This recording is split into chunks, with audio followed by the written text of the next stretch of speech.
Well, good Sunday morning, you guys. Welcome to Fox 5 News Live. I'm Judea Murray. I'm your host for the next couple of hours. We're going to talk about the biggest stories around the metro Atlanta area and North Georgia. We're also going to be talking about your weather forecast. Now, I don't know about you. I've got my Fox Local notifications on my phone. And last night I saw a notification that said all SNAP benefits would need to be reapplied for.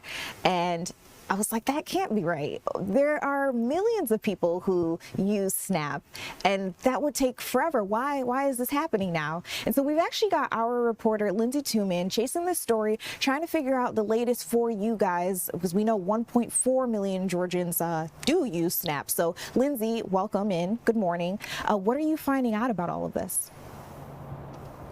Well, this is still very preliminary. There are still a lot of questions about what exactly this means, when it would happen, and how it would affect the 42 million Americans who do rely on SNAP benefits. This all came about after the Secretary of the Department of Agriculture made a comment saying that that plan was to have all SNAP recipients reapply for those benefits. But as it stands now, those benefits are still in place. So a little bit of information about SNAP and how this would all work. Folks, about 1 in 8 low-income American households are on SNAP, which of course is a benefit that helps provide food nutrition benefits for American families. That roughly translates into less than $200 per month for those families who are in the SNAP program. But right now, according to Politico, they told Fox News that this move from the Department of Agriculture is to help reduce fraud pertaining to SNAP. And according to Politico, the USDA found 186,000 deceased people in 29 states are receiving a check again through SNAP. And just to reiterate, 42 million Americans are on SNAP. There have been some efforts recently to add some new changes to the SNAP policies, one of those being new work requirements that went into effect at the beginning of the month. Those changes really pertain to what is called able-bodied people. That means people who are 18 to 65 years old, not pregnant, not responsible for a dependent, 14 years or younger, and are also mentally and physically fit for employment. All of those folks are required to work a government detailed job or that fits the job description, 80 hours a month. They can also be in accepted training programs as well. So some of those changes already went into effect at the beginning of the month. But again, the big question now, what does this mean about folks needing to reapply for those SNAP benefits? And that's something that actually has not been qualified or detailed at this time by the Department of Agriculture. So a lot of questions still remain around that. In the meantime, the latest update from the Georgia Department of Health says that the remaining benefits that people rely on for SNAP should be available by this coming Tuesday. They were only given partial benefits while we were still waiting for lawmakers to reach at least a temporary agreement to end the government shutdown. Things should resume back to normal by the end of the month in terms of regular SNAP payments to folks. But as we get more details about what exactly those changes will be in terms of folks reapplying for their SNAP benefits, when that will have to happen, and what criteria they'll have to meet, of course, we'll keep you updated. For now, that's the very latest reporting live in Midtown. I'm Lindsay Tuman. Back to you. Lindsay, thank you so much for breaking that down for us, because I was talking to our digital content creator. He can see the numbers there when people click on those notifications in our app, and that story went absolutely crazy as soon as we sent it out. So there are a lot of people who want to know that information. So thank you for bringing what you could for us here in the 9. We'll check back in with you in just a little bit. But I have our meteorologist, Alex Forbes, at the digital set, because another story that everybody's always interested in is weather. What's happening in the skies for the day? Yeah, so it was warm yesterday. It's going to be warm again today, but a change from yesterday to today is going to be the wind direction. All right, so a cold front's going to slide through, and we're going to get a wind from Canada instead of the Gulf. So that's going to begin to drop our temperatures, especially into tomorrow morning. It's also going to really pump the brakes on our temperatures this afternoon from getting as warm as they otherwise could. We really didn't cool off all that much through the overnight hours. Only to 62 degrees in Atlanta right now, 63 over in Dalton, 62 in Blairsville, see if we can, yeah, there we go. 63 in Eatonton, 62 in Blairsville, as I mentioned, 59 in Newnan, and 58 over in LaGrange. Now, take a look at this compared to this time yesterday morning. It's 20 degrees warmer in Blairsville than this time yesterday morning. 12 degrees warmer in Canton, 13 degrees warmer in Dalton, and that's the trend right now. But you see that blue line up into Tennessee where it's cooler than this time yesterday. That's going to begin creeping down to the south here over the course of the day ahead as that cold front continues its trek southward. So here we go, hour by hour.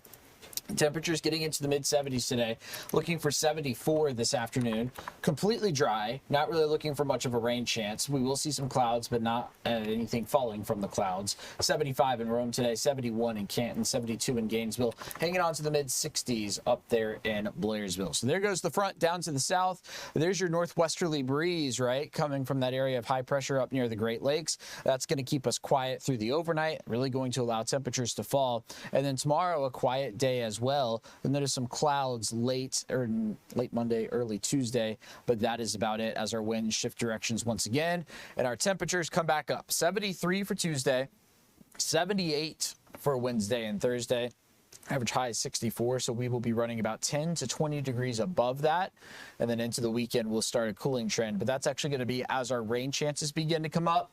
20% for Friday as of now. I think really Friday night into Saturday is actually going to be the better chance of rain there, but I think that's also going to kick off just kind of a, generally speaking, wetter pattern into next week where we'll have passing showers as many people are starting to hit the roads and the skies and the railroad tracks and the water, however else you can travel for ahead of Thanksgiving. Okay, sounds good to me. I'm just looking at the 7-day ahead, and 78 on Wednesday and Thursday. Look, I wouldn't surprise me to see some 80s potentially in places like LaGrange, Griffin, maybe down towards Greensboro, Eatonton before all is said and done.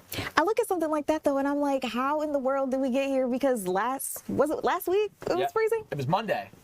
It was literally Monday. Tuesday was kind of cold too. Tuesday morning, we got down into the 20s. Now, don't get used to the 70-degree weather. I did some, like looking behind the curtain beyond Thanksgiving. I think you're going to see a significant reversal in the other direction. Probably that Friday, Saturday, Sunday after Thanksgiving. So, Caitlin mentioned earlier, one of her neighbors putting up his Christmas decorations because it was warm outside. If you want it to be warm outside and you want your Christmas decorations up, now's the time to do it, because if you're one of those holdouts to Thanksgiving, it's probably going to be pretty cold. No, see, I need everybody to get into the holiday spirit. We are already there. Tree is up. So is the 12-foot inflatable Santa. I've already been baking the cookies and watching my Christmas movies. I just watched How the Grinch Stole Christmas for probably the 300,000th time. It never gets old. It never gets old. Right. All right, now, Alex, you normally put me on the spot with some of the things you bring me here on the digital set. So I've got something for you. Question. Okay. Why did the pig cross the road? I'm feeling whatever answer I'm going to give, I probably shouldn't say on the stream. I really like barbecue. Peter out there is very disappointed right now. Sorry. But no, the answer is because he was trying to get away from our photojournalist, Eli Jordan. So I've got a picture for you. I've got a pig on the loose. If you guys recognize this little hammy fellow right here, this was out in Locust Grove earlier today. So just peacefully crossing the road, not bothering anybody, but she maybe out there. So if you are missing a pig in the Locust Grove area, you're... Okay, how much time do we have? There she is. Oh, keep going. Okay, yeah. So I've got a story. Please. When I was a teenager, it was the 4th of July morning, and we had a pig get out in our neighborhood. And we were hosting a big barbecue that evening. And long story short, there was a small farm close to our neighborhood where the pig got out from. But there were a group of neighbors who didn't know us who thought that we had the pig to cook for the barbecue that evening. They're now good family friends, but yeah. They probably thought very differently of you for a little bit there. Well, it was the funniest thing. I mean, of all mornings, the 4th of July morning, they got out. Forsyth County, Georgia. Lord, and this is right before Thanksgiving, so please, if that is your pig out there, come get him or her.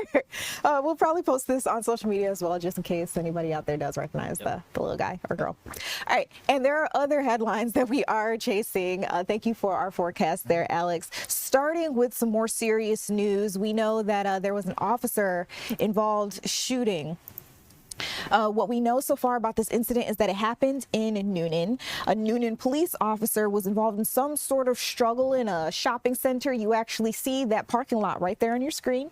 The GBI, the Georgia Bureau of Investigation, has now told us that Sonny Francis Canto tried to grab an officer's weapon during that fight. And so that tussle turned into gunfire. Canto and one officer have been treated for non-life-threatening injuries.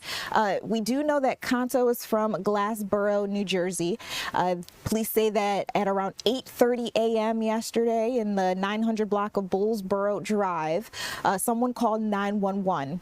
It was a 911 hang-up call. When they got there, they found that man, Canto, he's 29 years old, standing on the steps of a semi-truck and apparently yelling at the driver inside. So now the GBI said that officers who reported to that scene told Canto to get down. What are you doing? But he refused. So when one officer tried to assist him down, that's the language that they're using, they say Canto resisted, and then some sort of struggle began. And during that altercation, Canto apparently reportedly called for his dog. I'm not sure where the dog was in the beginning of this incident, but at this point in time, they say he was inside a nearby van, and while he called for that dog, he attempted to grab the officer's weapon. Now, a second officer who was also there at the scene ordered that man, Canto, to stop. Apparently, he continued to struggle over the firearm, and then the second officer fired their weapon and they hit Canto in the arm. After being shot, the story goes on. They say Canto tried to run away, but was quickly taken into custody, and he has since been taken to Grady Memorial Hospital right here in Atlanta, where he's being treated for some non-life-threatening injuries. And that one Newnan police officer who was involved in the scuffle is also being treated for some non-life-threatening injuries. And we do know that that person has been released. Now, there was a witness to all of this. A man by the name of Bob Slay actually talked to us, Fox 5 Atlanta. He says that he was in a parking lot selling some pecans for his club that he's a part of. He was behind his truck setting up when he heard those two gunshots. I'm going to let Bob take it away. Now tell me, you guys are doing this fundraiser out here today. Just go over what you were doing when this incident happened. Well, we sell pecans every year for the Kiwanis Club, and we were setting up this morning about 9 o'clock. And I was on this side of the truck when I heard two shots. I looked through the truck and I saw a man running with the police and the dog chasing him, and they knocked him down in the parking lot, put handcuffs on him, and he was bleeding pretty bad, and they put tourniquets on him, and that's about it. And then several police arrived about that time. Obviously, you live in the area, you come to this area a lot. Just describe what this parking lot's like at around 9 a.m. on a Saturday morning. Well, it's a lot of traffic right here. That's why we set up to sell pecans here. And we have repeat customers every year selling pecans before Thanksgiving. And but we've never seen anything like this happen. Sure have not. How unsettling is it that if, God forbid, something would have been wrong and there was somebody, an innocent bystander would have gotten hit? What would that have been? Well, I was behind the truck, and when I heard the shots, I stayed behind the truck until I saw what was going on.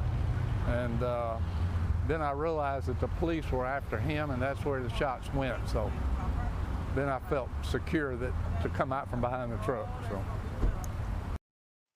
Well, you heard Bob there explaining exactly what he saw, a key witness to everything here. I do want to let you know we have now learned that Canto was taken to the Coweta County Jail, so he's out of the hospital now. He has been charged with obstruction and attempted removal of a firearm from a public official. Guys, that is a no-no. That is something that you cannot do. All right, another story that we're keeping up with. We have heard now this man that you're seeing there on your screen. I'm going to clear this real quick so you can take a good look at him. Police are still looking for this man. We got the notification from Gordon County Sheriff's Office. You're seeing their Facebook post there. They say that yesterday they started looking for this man. He is named Charles Timothy Battles. What we know about the situation is that apparently he set a house on fire with a woman and a small child inside. And so since then, he has been, he's on the run.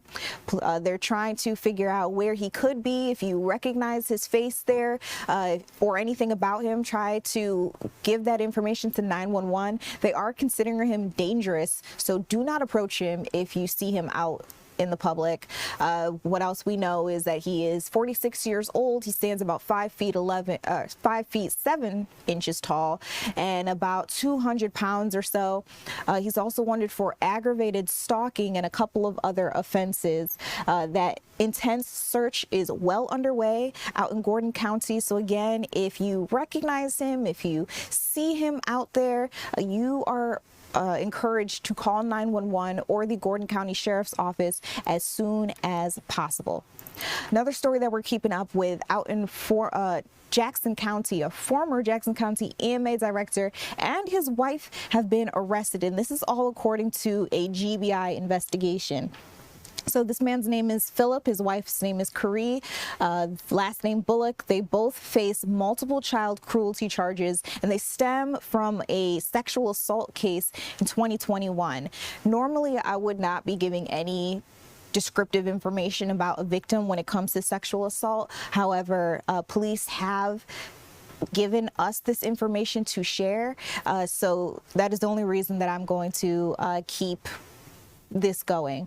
The Jackson County Emergency Management Agency director and his wife are in jail. We know that Philip is 50, his wife is 48. They're both from Hodgson, Georgia. They were arrested in connection with the 2021 arrest of their son, Bryson Bullock, for sexual assault. Now, Bryson was convicted on those charges back in October, and his parents were arrested on November 13th, according to the GBI. Philip now faces 2 counts of aggravated assault, 2 counts of cruelty to children in the first degree, and 2 counts of cruelty to children in the second degree. Carrie faces 2 counts of cruelty to children in the second degree. Now, what we don't know about this just yet is how those charges are connected to the sexual assault case back in 2021, but like I said, the GBI has told us that they do stem from their original investigation. So I do know that the GBI will be turning this case over to the Piedmont Judicial Circuit District Attorney's Office for prosecution once their investigation concludes. And last but not least, another headline that we're keeping our eyes on: the Georgia State Patrol are looking for a trucker accused of killing this man that you see on your screen. He is a U.S. airman. So our Rob DiRienzo has been covering this story. We know that that young airman was killed on I-24. They say that he had pulled over. He's only 21 years old. He was trying to help change a tire, and then a truck that was going westbound on I-24 in Dade County hit him. And he didn't stop, he or she, that truck driver did not stop. They left this 21-year-old man out there on I-24 fighting for his life. He did eventually die from his injuries with this incident. That impact was just that great. This happened in early November, I believe November 2nd at around 9 p.m. So you can imagine it was dark out there. He was just trying to, change that tire, fix the car up. I have not named him just yet, but that 21-year-old airman's name is Demetrius Norwood III. We have been able to speak to his sisters, Savannah Pickett. She told us that it's been extremely hard trying to make peace with things, and I can only imagine your brother, such a young man who had his whole life ahead of him, is now gone, and you don't really have any answers, or you don't know who did this or why that person kept going and didn't own up to what had happened out there on I-24. We also got to speak to Jada Hughes, this young man's girlfriend. She says that she was out there. She has her son asking for his dad. She doesn't have anything that she can tell him. He's too young right now. You see him in the picture there. All she can tell him is that his dad is in heaven, and she's trying her best to try to comfort him throughout this process. Now, the Georgia State Patrol has a little bit of information on this driver that they're looking for. They know that that truck continued west, fleeing the scene. However, they don't have a clear description of that truck itself.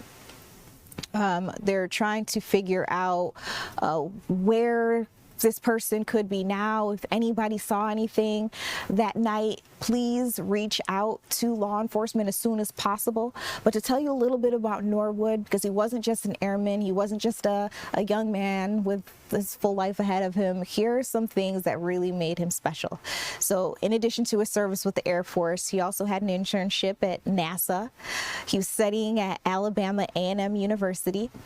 And again, he was out there just trying to change that tire. Now, this is a story that Rob D'Arienzo, our reporter here at Fox 5 Atlanta, covered extensively. We have it up on our website, fox5atlanta.com. You can also find it on the Fox Local app. If you would like to listen in to some of the things that his sister and his girlfriend were able to tell us, I will let you know. Very emotional interviews there. So brace yourself as you learn more about this situation. And if we get any intel on who that driver was, or if the GBI officers, the Georgia State Patrol, if they release any other information to us, we will try to get that out to you as soon as possible. But that's what we know so far about this case with Demetrius Norwood III. All right, you guys, it's about that time. I've got to get you a quick break. When we come back, we'll be heading out to our Eli Jordan, who's at a pretty exciting event today. It's a powwow, and they are celebrating Indigenous culture. We'll be right back.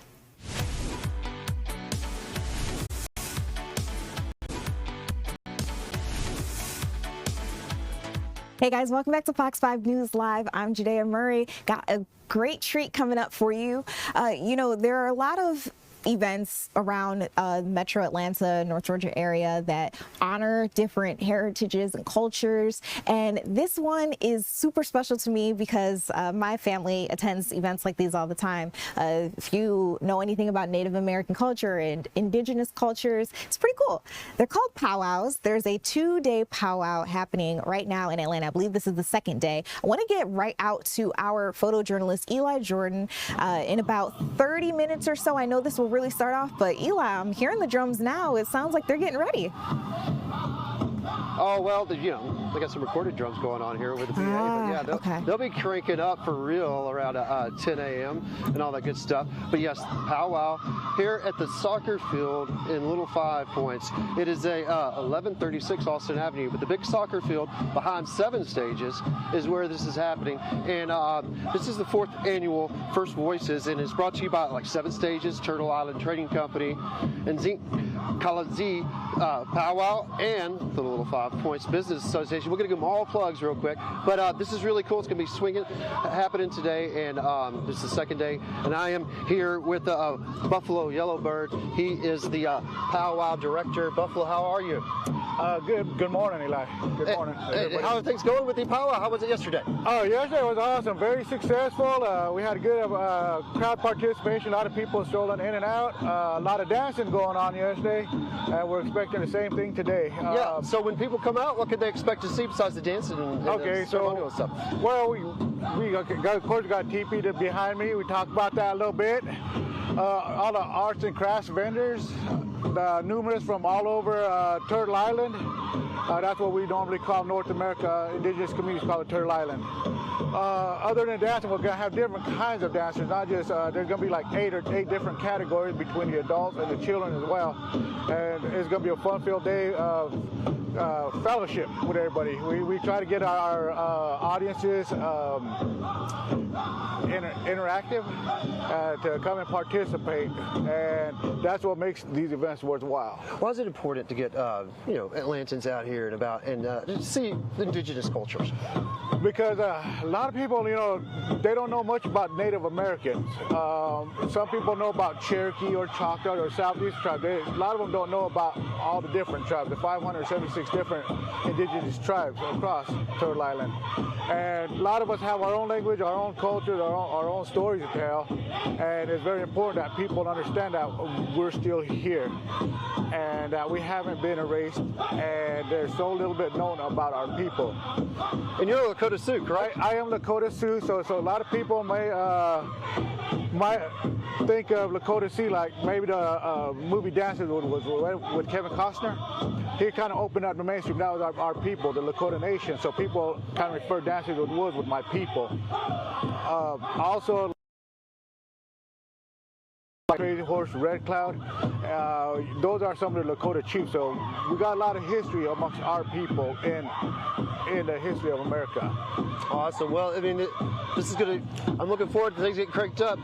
Judea, this is the circle where they'll be dancing. And Buffalo, I mean, how many dancers will be out here at a time sometimes? Yeah, there's about 50 dancers on record. We're hoping to build every year. We get a little more dancers as we go. And it's always a beautiful sight. This is our arena where they're dancing. We're just worried about everybody coming and dance and enjoy themselves. Come and just release the stress, just come and have a good time with amongst us. So that's where we allow people to come in at certain times of the day. The Buffalo, how long does this go for? It starts at 10 and it wraps up? Gates open at 10. Grand entry is where you see all the dancers come in at once, and we bring in our flags to honor all of our veterans and stuff. And then we dance them out, and then we start our whole regular session of dancing. So there's a little bit into that grand entry that people would love to come and watch. Gotcha. And how long does this go until, what, 5? 5 o'clock. 5 o'clock. Gotcha. Awesome. And also, too, you have vendors and everything. And it looks like it's going to be an exciting time. Again, this doesn't start until 10, Judea. But I'm looking forward to it. Looking towards some really inspirational, spiritual dancing. And I'm stoked about this, Judea. And so if anybody doesn't have anything to do today, come on out to the soccer field behind 7 stages and little 5 points, and you can check this out.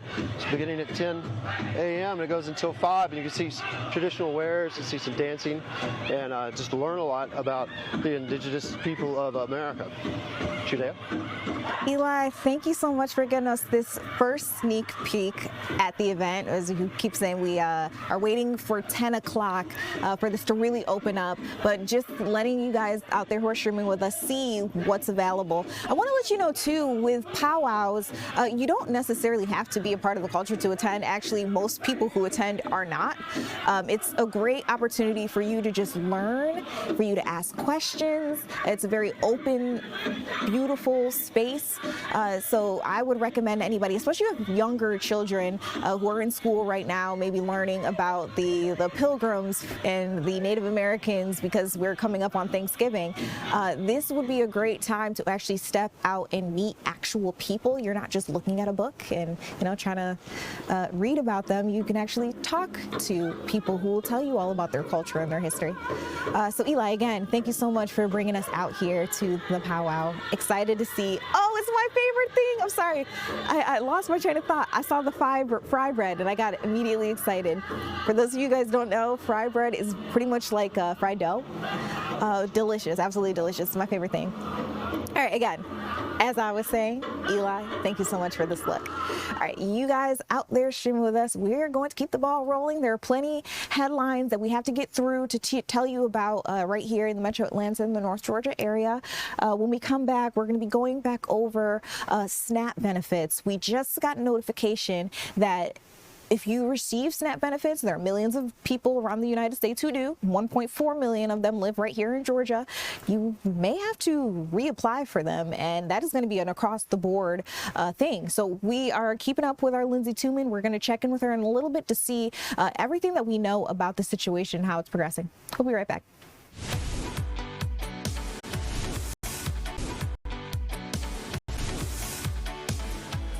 Hey guys, welcome back to Fox 5 News Live. I'm Judea Murray. We are keeping up on everything that we know about SNAP benefits. So we've been doing this for a couple of weeks now because we just got word from Agriculture Secretary Brooke Rollins that all SNAP recipients will have to reapply for their benefits.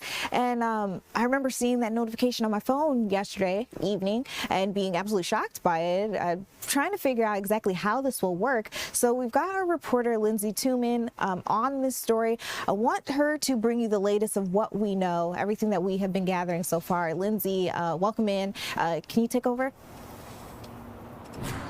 Yeah, so there's still a lot of questions about what exactly this means, when it will take effect, and of course, how this will impact the 42 million Americans who do receive SNAP benefits, 1.4 million of those being right here in the Peach State. So to kind of give an idea of what exactly these benefits look like for folks, including in our area, about 1 in 8 Americans who are considered low income receive SNAP benefits, and that translates into about $190 a month to help them get food benefits. Of course, this is called the Supplemental Nutrition Assistance Program.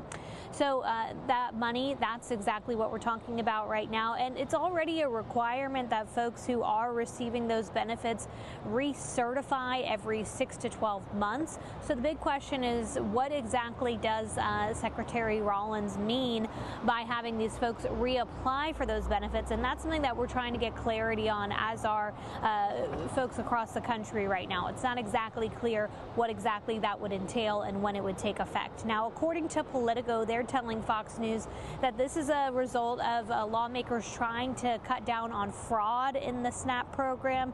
They say that the USDA found 186,000 deceased people in 29 states receiving a check for these benefits. There also have already been some new requirements that went into effect at the beginning of this month as a result of the big, beautiful bill that passed. Those had to do with changes in work requirements for SNAP recipients. They now require that all SNAP recipients who are considered able-bodied, able-to-work adults, which is 18 to 65 years old, not pregnant, not responsible for the care of a child 14 years or younger, and also mentally and physically fit, they all have to work or be a part of a training program that is government approved for a minimum of 20 hours a week in order to be eligible for these SNAP benefits as well. As I mentioned, folks who are a part of this program already have to recertify. So the big question is, what does it mean to go through this reapplication process? Those are questions we're certainly trying to get answered. In the meantime, the most recent guidance from the Georgia Department of Health, which came out just 2 days ago, says that folks should get the remainder of their SNAP benefits that they're eligible for in this period by Tuesday. They only got a partial payment at the beginning of the month.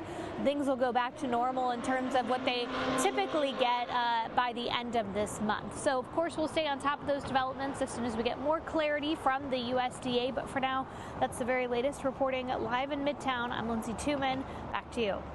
Lindsay, there's one question that's coming to mind for me. You may not have the answer just yet, because I understand that this is still fairly new and we are all still trying to figure it all out.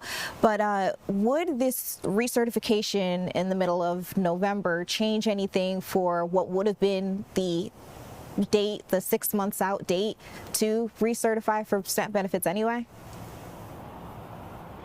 I think there's just a lot of questions right now about what exactly the reapplication would look like. Folks have to go through the Georgia Health Office in order to stay on top of this anyway. So the guidance is going to come from the Department of Health in terms of what it's going to look like and how this process is going to work. That's the big question for everyone right now.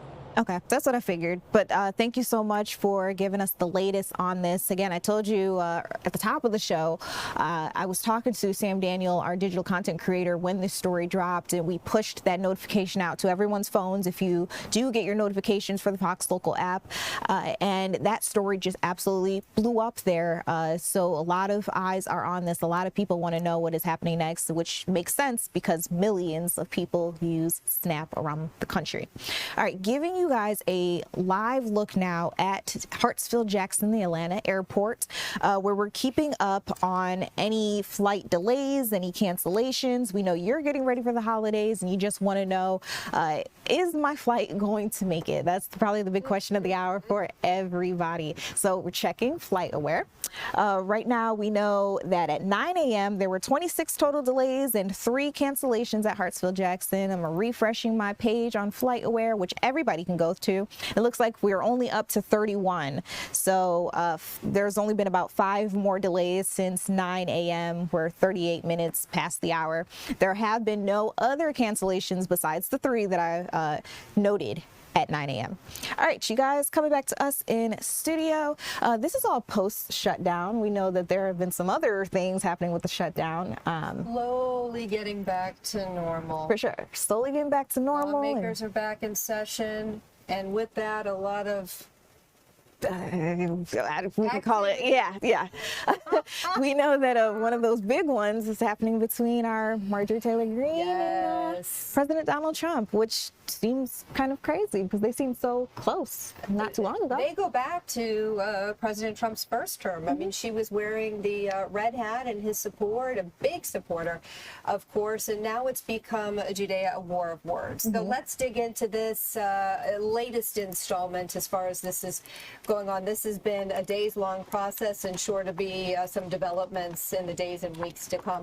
So this war of words happening between President Donald Trump, Georgia Congresswoman Marjorie Taylor Greene, the president. Let's start with Friday night. We do have some social media posts. I do believe we can show it to you on screen. He started on Friday night with social media posts saying he's withdrawing his support, his endorsement of Greene, calling Greene, quote, a ranting lunatic, fighting words, right? I mean, also saying that she's been complaining about the administration instead of celebrating the administration's wins, claiming that Greene had gone, quote, far left. Greene has been critical of President Trump, the Republican Party, in recent weeks. Recently went on the TV programming show The View, and I think he took issue with that.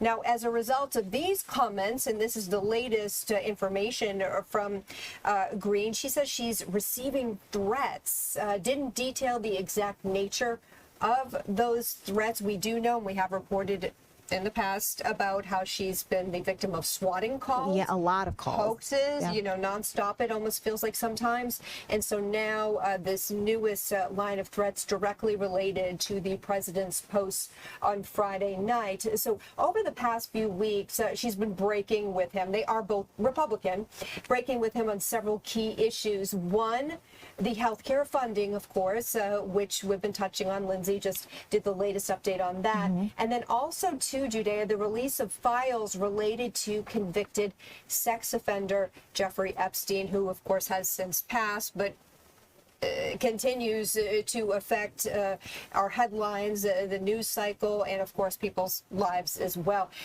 Coming up on the stream, I do want to delve into that as well. It kind of branches off from our current conversation.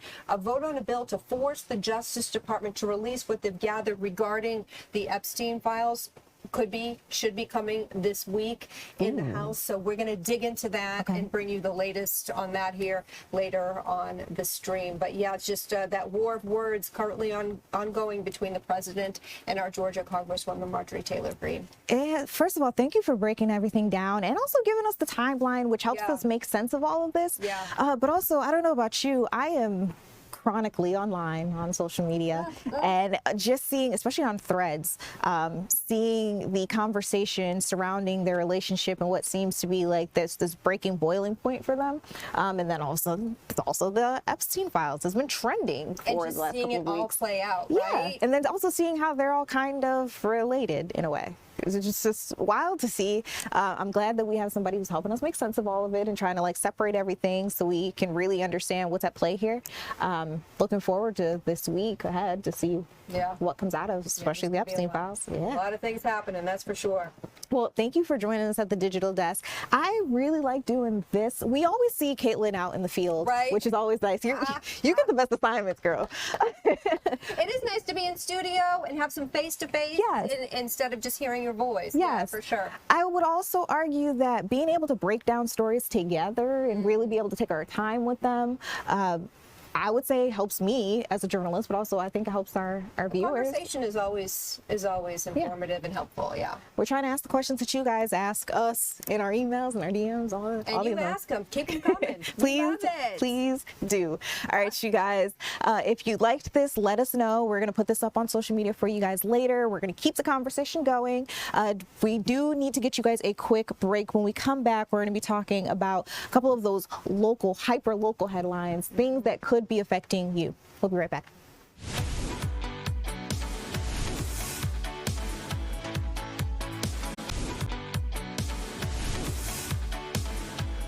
Hey guys, welcome back to Fox 5 News Live. I'm Judea Murray, bringing you the latest headlines happening right now or things that we've been covering this past week through Metro Atlanta or North Georgia area. And I want to bring you out to Newnan. We heard yesterday that there was an officer involved shooting, and we have learned quite a bit of information about this situation since. So let's run through it together. In Newnan, an officer apparently fired his firearm at a man in a parking lot, but the GBI, the Georgia Bureau of Investigation, has gotten involved, and they say that there was actually a struggle between that man and the officer before any gunfire erupted. So we know the man who was shot as Sonny Francis Canto. According to the GBI, he was involved in some sort of fight where he tried to grab the officer's weapon. So let me back up even further. Authorities say that this happened at 8:30 in the morning in the 900 block of Bullsboro Drive yesterday. Officers were responding to some sort of 911 hang-up call. So they got the call, someone hung up on them, they knew something was happening in the area. So now officers get to the scene. They find 29-year-old Sonny Francis Canto of Glassboro, New Jersey, standing on the steps of a semi-truck and apparently yelling at the driver of that truck, who was still inside. The GBI says that officers told Canto, hey, get down from there. What are you doing? Stop. And he refused. So then one officer tried to help him get down. Canto again resisted, and then that's when some sort of struggle began. And during this altercation, the GBI says that Canto called for his dog, who was inside a nearby van, and then at the same time tried to grab the officer who was struggling with his weapon.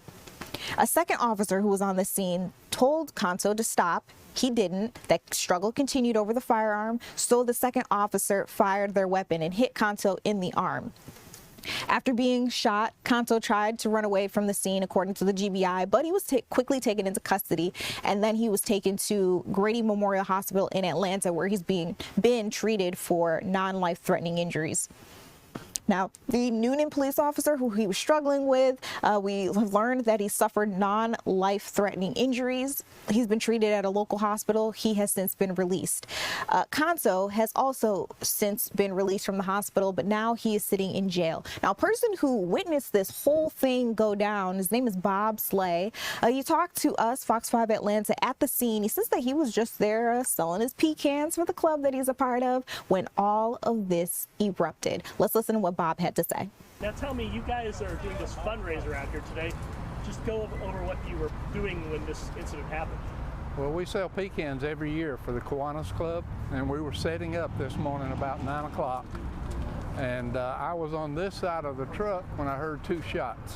I looked through the truck and I saw a man running with the police and the dog chasing him, and they knocked him down in the parking lot, put handcuffs on him, and he was bleeding pretty bad, and they put tourniquets on him, and that's about it. And then several police arrived about that time. Obviously, you live in the area, you come to this area a lot. Just describe what this parking lot's like at around 9 a.m. on a Saturday morning.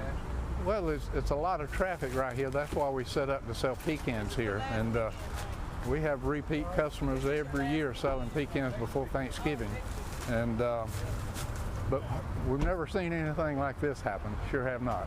How unsettling is it that if, God forbid, something would have went wrong and there was an innocent bystander that got hit, what would that have been? Well, I was behind the truck, and when I heard the shots, I stayed behind the truck until I saw what was going on.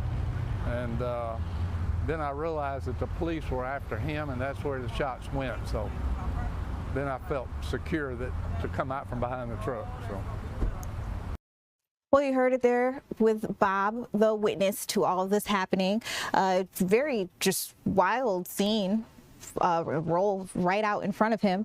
Now, I mentioned that Canto has been taken out of the hospital. He's now sitting in jail. I do want to let you know what he's been charged with. It's obstruction and attempted removal of a firearm from a public official. He's been booked into the Coweta County Jail, where he will sit until he's supposed to have his first appearance. All right, you guys, coming back to me in studio, want to head out to an event that is getting ready to get started started. We've got our Eli Jordan, our photojournalist, out there on the scene there in Little 5 Points. Eli, I understand that this is a celebration of indigenous cultures and really Native American culture.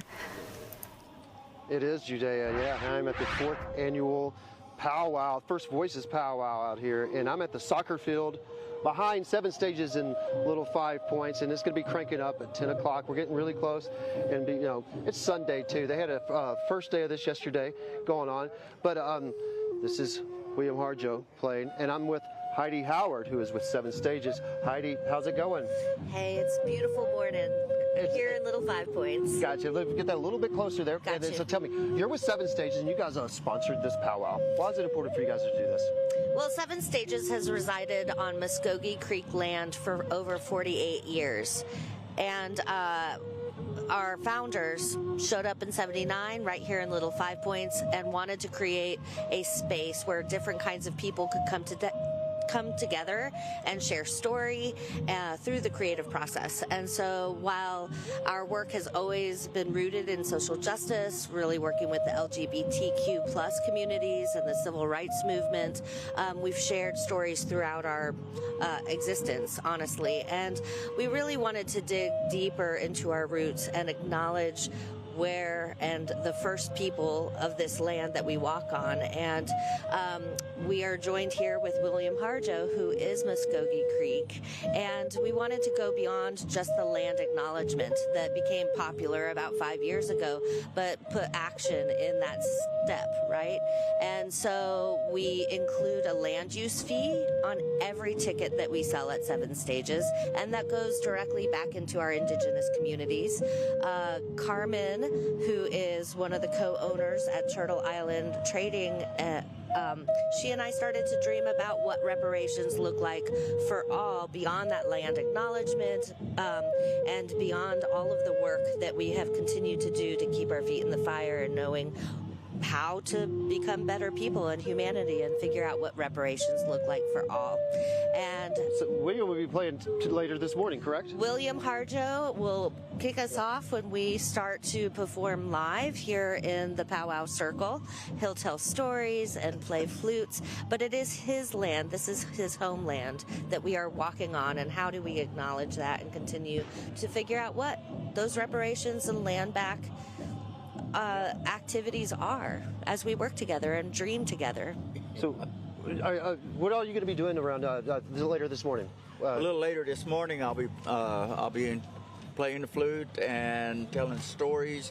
I usually tell old native stories. It's kind of like relates to people's behavior, and the whole idea through these stories is to kind of like improve your lifestyle or change your behavior if you're not living right, or if you listen to these stories, it'll educate you into behavior modification.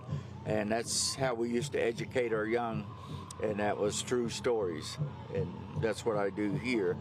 And anyway, I'm glad to be here. I'm glad I got to visit, and the only thing I have to say is, if to all the descendants of Andrew Jackson out there, just let him know I'm back. Real quick, who do you have here? I like to give the doggies props. Yeah, his name is Chadi, which means red in the Muskogee language. All right, awesome. Yeah. Well, Heidi, William, thank you very much. And you know, things are going to be cranking up here soon. William's going to be out there playing the flute, telling the stories, and stories of wisdom and lessons. And you can come out here. There's going to be dancing going on, and also too all these cool crafts and wares. And we got, you know, smudges. This is Turtle Island Trading, which is a store in Little 5 Points, and they have their booth here, and they have all sorts of really cool, groovy stuff you can check out, handmade items and jewelry. So there's a lot of things to experience out here. I'm really interested to hear what William Harjo has to say, you know, being the Muskogee Creek Nation, and what wisdom he has to share with us, and enlightenment. And then also, too, we're going to have dances right out here in the circle later on. So this is going on from 10 a.m. until 5 p.m. today. Come on out. They got good food. They got fried breads, Judea. So you say you like that. So this is I do. It's my favorite. So hopefully we'll have some stuff going on, and we'll have it going on today. So come on out. Here's the soccer field behind 7 stages and little 5 points. And it will be cranking up here very shortly. Oh, Eli, this is so special. I can't wait to see how everything unravels when we get really into it. About 5 minutes is when technically this opens. I have a feeling we'll be seeing people bleed in, over time because they're open until 5 p.m. if I'm not mistaken. But Eli, while I have you here, I know you have been sounding very peaceful out there. But in college football, I heard your team, the boys that you talk about all the time, I heard they lost yesterday. Oh, dang, wait, I didn't make him freeze. Fumbles and stuff, and then, I don't know. All right, so yeah, I guess Georgia Tech can laugh at me because they have a better record than Alabama now. Yeah. So still Roll Tide. I'm not a fair-weathered fan. You guys, I don't actually hate on Alabama. It's a good team. I just have to give Eli a little bit of what he's been giving me the past couple of weeks. But while we are on the vein of college cut his mic. While we are on the vein of college football, though, I do need to give you guys a Saturday night recap because it was a wild night across Georgia college football. So let's go over some of the highlights. Starting at Sanford Stadium, let's take a look out there where the Dogs took on the Texas Longhorns. But there was a heartwarming moment before the game that was caught by our general manager. Let's listen into that. And please welcome Aaron, Cash, and Walker Inman, the family of Dan Inman, who unfortunately passed away in 2024. He was a beloved teammate and a true DGD.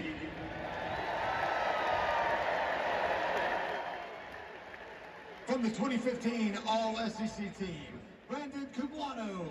All right, so what you guys are watching and really listening into here is an honorary ceremony ahead of the University of Georgia football game. You're seeing former Georgia Bulldogs being honored underneath the Saturday Night Lights. And the very first dog that we saw there was our very own DJ Shockley from the Fox 5 Sports team.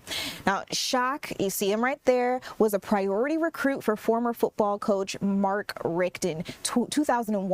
He collected high honors like Pokemon cards, really, All-American, everybody and their mama's player of the week, player of the year. He was so undeniably good, you guys, that he was drafted to the Falcons in 2006. He was the first UGA player selected by the Dirty Birds since 1994, so it was a huge deal. So congratulations on yet another award, Shock. And you guys, UGA actually pulled a pretty nasty win over Texas with a final score of 35-10. The Dogs will go on to play their final home game of the regular season next Saturday against Charlotte. The Georgia Tech BC Eagles game was also a nail biter. You heard our Eli Jordan talking about it a little bit there. But big up to the Yellow Jackets for coming out unscathed for a final score of 36-34. Next Saturday, they'll play the Pittsburgh Panthers. And I guess it's better luck next time to the GSU and KSU football players. Marshall Thundering Herd beat the Panthers 30-18, and Kennesaw came up short 26-35 against the Jacksonville State Gamecocks. So that's a quick recap of our Georgia football over the weekend. Got to get you guys a quick break right now. When we come back, we're going to do this all over again, talk about some of the top headlines around our areas. We'll be back.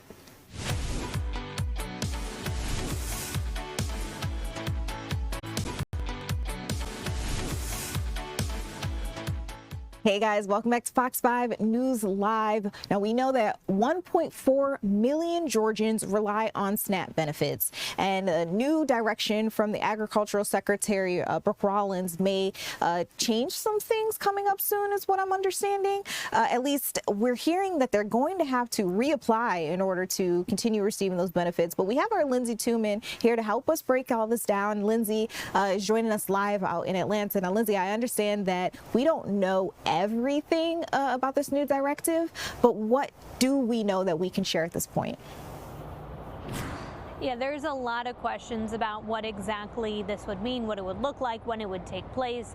Those are questions that haven't been answered at this time. The latest update was from Secretary of the Department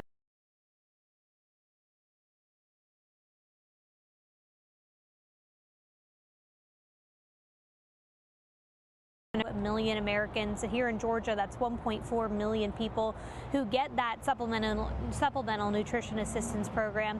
What that looks like is about 1 in 8 low-income American families who receive about $190 a month to help them buy things like groceries. Now, Politico tells Fox News that this is a result of the USDA trying to crack down on fraud within the SNAP benefit system. They say that the USDA found about 168,000 cases of deceased people still receiving those checks across 29 states. Again, this is a program that 42 million Americans are a part of. But there have been efforts recently by federal leaders, federal lawmakers to reduce fraud within that program. They also have made some changes that took effect at the beginning of this month, which pertain to what are referred to as able-bodied working people without a dependent in their household. That means folks who are 18 to 65 years old, don't have any children who are 14 or younger in a SNAP household, are not pregnant, and are mentally and physically capable of work. They are required to meet either a 20-hour-a-week working threshold or be a part of a government-approved employment education program or training program. So that is a new requirement that went into effect at the beginning of this month as a result of what's called the Big Beautiful Bill, which was passed earlier this year. Now, folks who are a part of this program are already required to recertify to keep their SNAP benefits every 6 to 12 months. That's already a requirement. So again, what this reapplication would look like, that's a big question. The latest guidance from the Georgia Department of Health said that folks should receive the remainder of their SNAP benefits by Tuesday of this week, and normal payments should go back into effect by the end of this month. So that's the latest what we know. As soon as we get more guidance from the USDA about what exactly this reapplication could look like and when it will take effect, of course, we'll keep you updated. But for now, that's the very latest. Live in Midtown, I'm Lindsay Tuman. Back to you. Lindsay, once again, thank you so much for trying to keep us up to date on all of this in there with you while you're out there live in Atlanta. I want to let you know we have our meteorologist, Alex Forbes, also on the desk with us. So we're going to take things over from here, but we're going to check back out with you in just a little bit. Now, Alex. Did you get your chicken tender subs? I actually have been thinking about this nonstop because it tickles me that you did the math to figure out. So I forgot about it until just now, since yesterday morning, and I went to Publix last night and I got chicken tenders, but I did not get the chicken tender sub. That's because you didn't win the lottery. Yeah, that's why. So yeah, maybe if I won the lottery, I'd remember it. I tell you what, you don't need to remember though is the fact that it's warm outside. Yes, especially compared to November standards. Okay, so it's 67 right now in Atlanta. It's 10:05 in the morning, and our average high is 64. So here we are at 10 o'clock. We're already past our average high for the day today, and we're not going to stop there. Now, it's a little strange, right? So we've got a cold front coming through later this morning and into the afternoon. Really, in fact, I need to nudge that further south on that map because it's continuing to inch its way south. So the benefit this afternoon is that we're not going to warm up quite as much through the day today compared to yesterday. All right, so here we go with your hour-by-hour forecast. Going to get up to about 74 instead of 76. Now, if we didn't have a cold front today, we might be reaching 80 degrees. So that's the benefit of it that we're going to feel this afternoon, but we're all going to feel it really tomorrow morning, which I'll show you your 7-day here in just a moment. So 74 in Atlanta today, 75 in Covington, 77 in Eatonton. How about 76 over in Athens, 71 in Dalton, and 75 in Rome. There goes the front down to the south. It is also going to be breezy today. Some gusts upwards of, let's say, 20 to 25 miles an hour out of the northwest. Not quite as strong through the overnight, but still there as high pressure settles in. That high pressure up in Kentucky and Indiana really going to keep us quiet here in north and central Georgia here through at least the end of the week, it looks like. I'm holding off the rain chances until we get to Friday, but it is going to warm back up, all right? So 64 average high, back to 73 on Tuesday, 78 on Wednesday and Thursday. That's going to be thanks to the basically the Gulf of Mexico, the atmosphere over it being picked up and just plopped over the southeastern United States. Might be a little humid as well, and then that's going to give way to a bit of a rain chance by the time we get to the weekend. Now, what you're looking at here, obviously the work and school week ahead. This is the last week of work and school before many people take a Thanksgiving holiday. And it's, I would point out, into next weekend and into early the following week, it's probably going to be wet. On and off, not only here, but across the southeastern United States. And I know a lot of people travel for Thanksgiving, so that's something we're going to be keeping an eye on. Now, there's another thing I just want to bring up just because we got the time.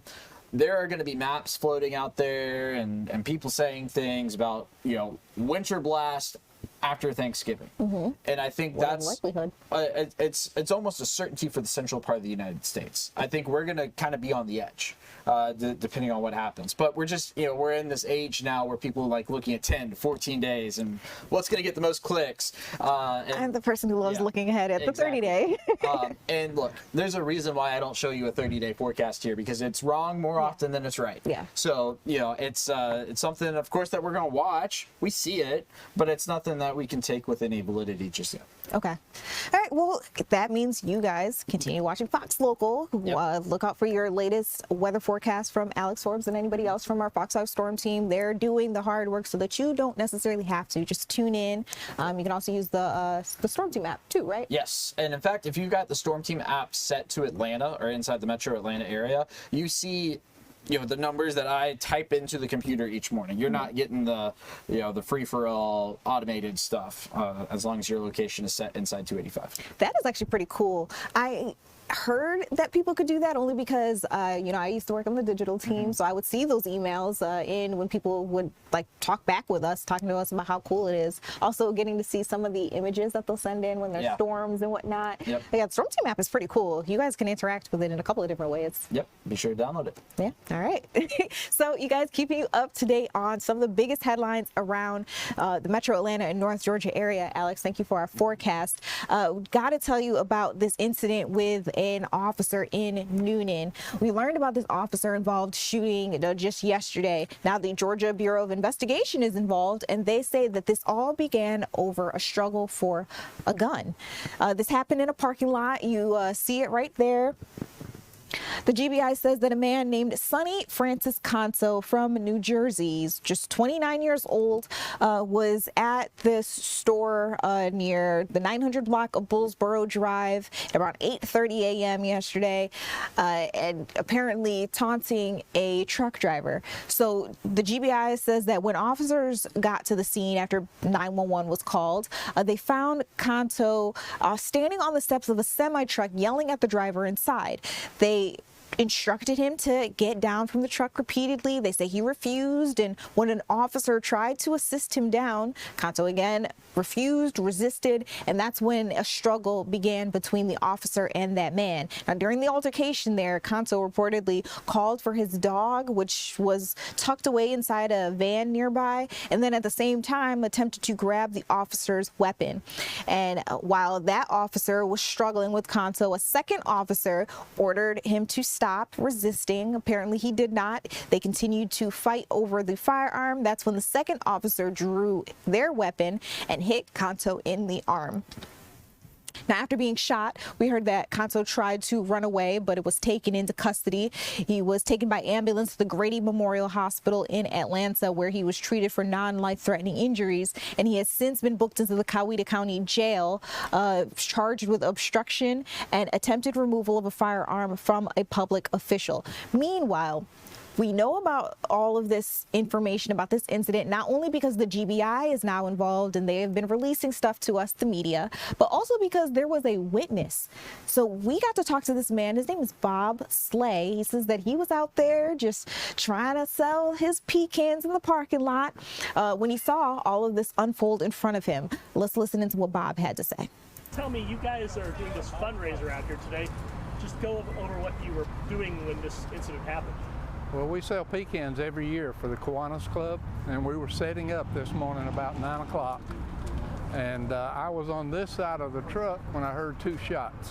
I looked through the truck and I saw a man running with the police and the dog chasing him, and they knocked him down in the parking lot, put handcuffs on him, and he was bleeding pretty bad, and they put tourniquets on him, and that's about it. And then several police arrived about that time. Obviously, you live in the area, you come to this area a lot. Just describe what this parking lot's like at around 9 a.m. on a Saturday morning. Well, it's a lot of traffic right here. That's why we set up to sell pecans here. And we have repeat customers every year selling pecans before Thanksgiving. And but we've never seen anything like this happen. Sure have not. How unsettling is it that if, God forbid, something would have been wrong and there was somebody, an innocent bystander would have gotten hit, what would that have been? Well, I was behind the truck, and when I heard the shots, I stayed behind the truck until I saw what was going on. And then I realized that the police were after him, and that's where the shots went. So then I felt secure that to come out from behind the truck. So. All right, so you guys heard from the GBI what they say happened. Now you also heard from a witness who tells us what he saw happen. We're keeping our eyes on the situation, but again, we do know that Kanto is now sitting in the Coweta County Jail. Now, another story that we are keeping our eyes on, a man in Gordon County. I will take down my banner real quick just so you can get a good look at his face.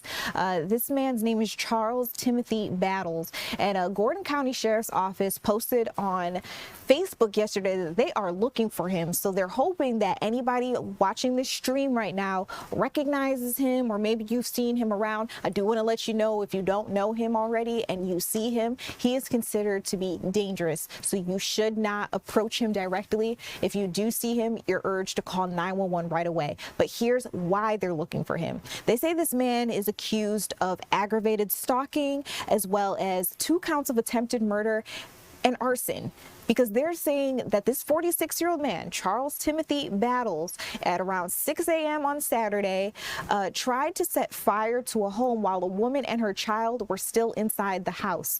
Now, I do have some sort of good news for you. The mother and the child, were able to escape, but officials say just barely. The whole house was completely destroyed. This happened in the area of Johnson Drive and Boone Ford Road. So again, the man that they're looking for, his name is Charles Timothy Battles. He's wanted for aggravated stalking, he is wanted for arson, and he is wanted for attempted murder. Here's some of the specs on him, just in case you see someone who looks like him. Here are the rest of the information that we have from officers that'll help you identify him. They're saying he is 5 feet 7 inches tall and may weigh about 200 pounds. All right, you guys, there are a couple of other headlines that we'll have to run through a little later on in the stream for you all. But that's what we have right now on those 2 cases, the one in Newnan and this one in Gordon County. When we come back, we're going to talk to you a little bit about sports. You know, we've got a big game coming up tonight, pretty soon, actually, the Falcons versus the Carolina Panthers. And then also want to talk to you about this exciting women's group. They're a dance crew of women about 50 years old and older who are going to be performing for the LA Rams today. I'll tell you how they got there when we come back.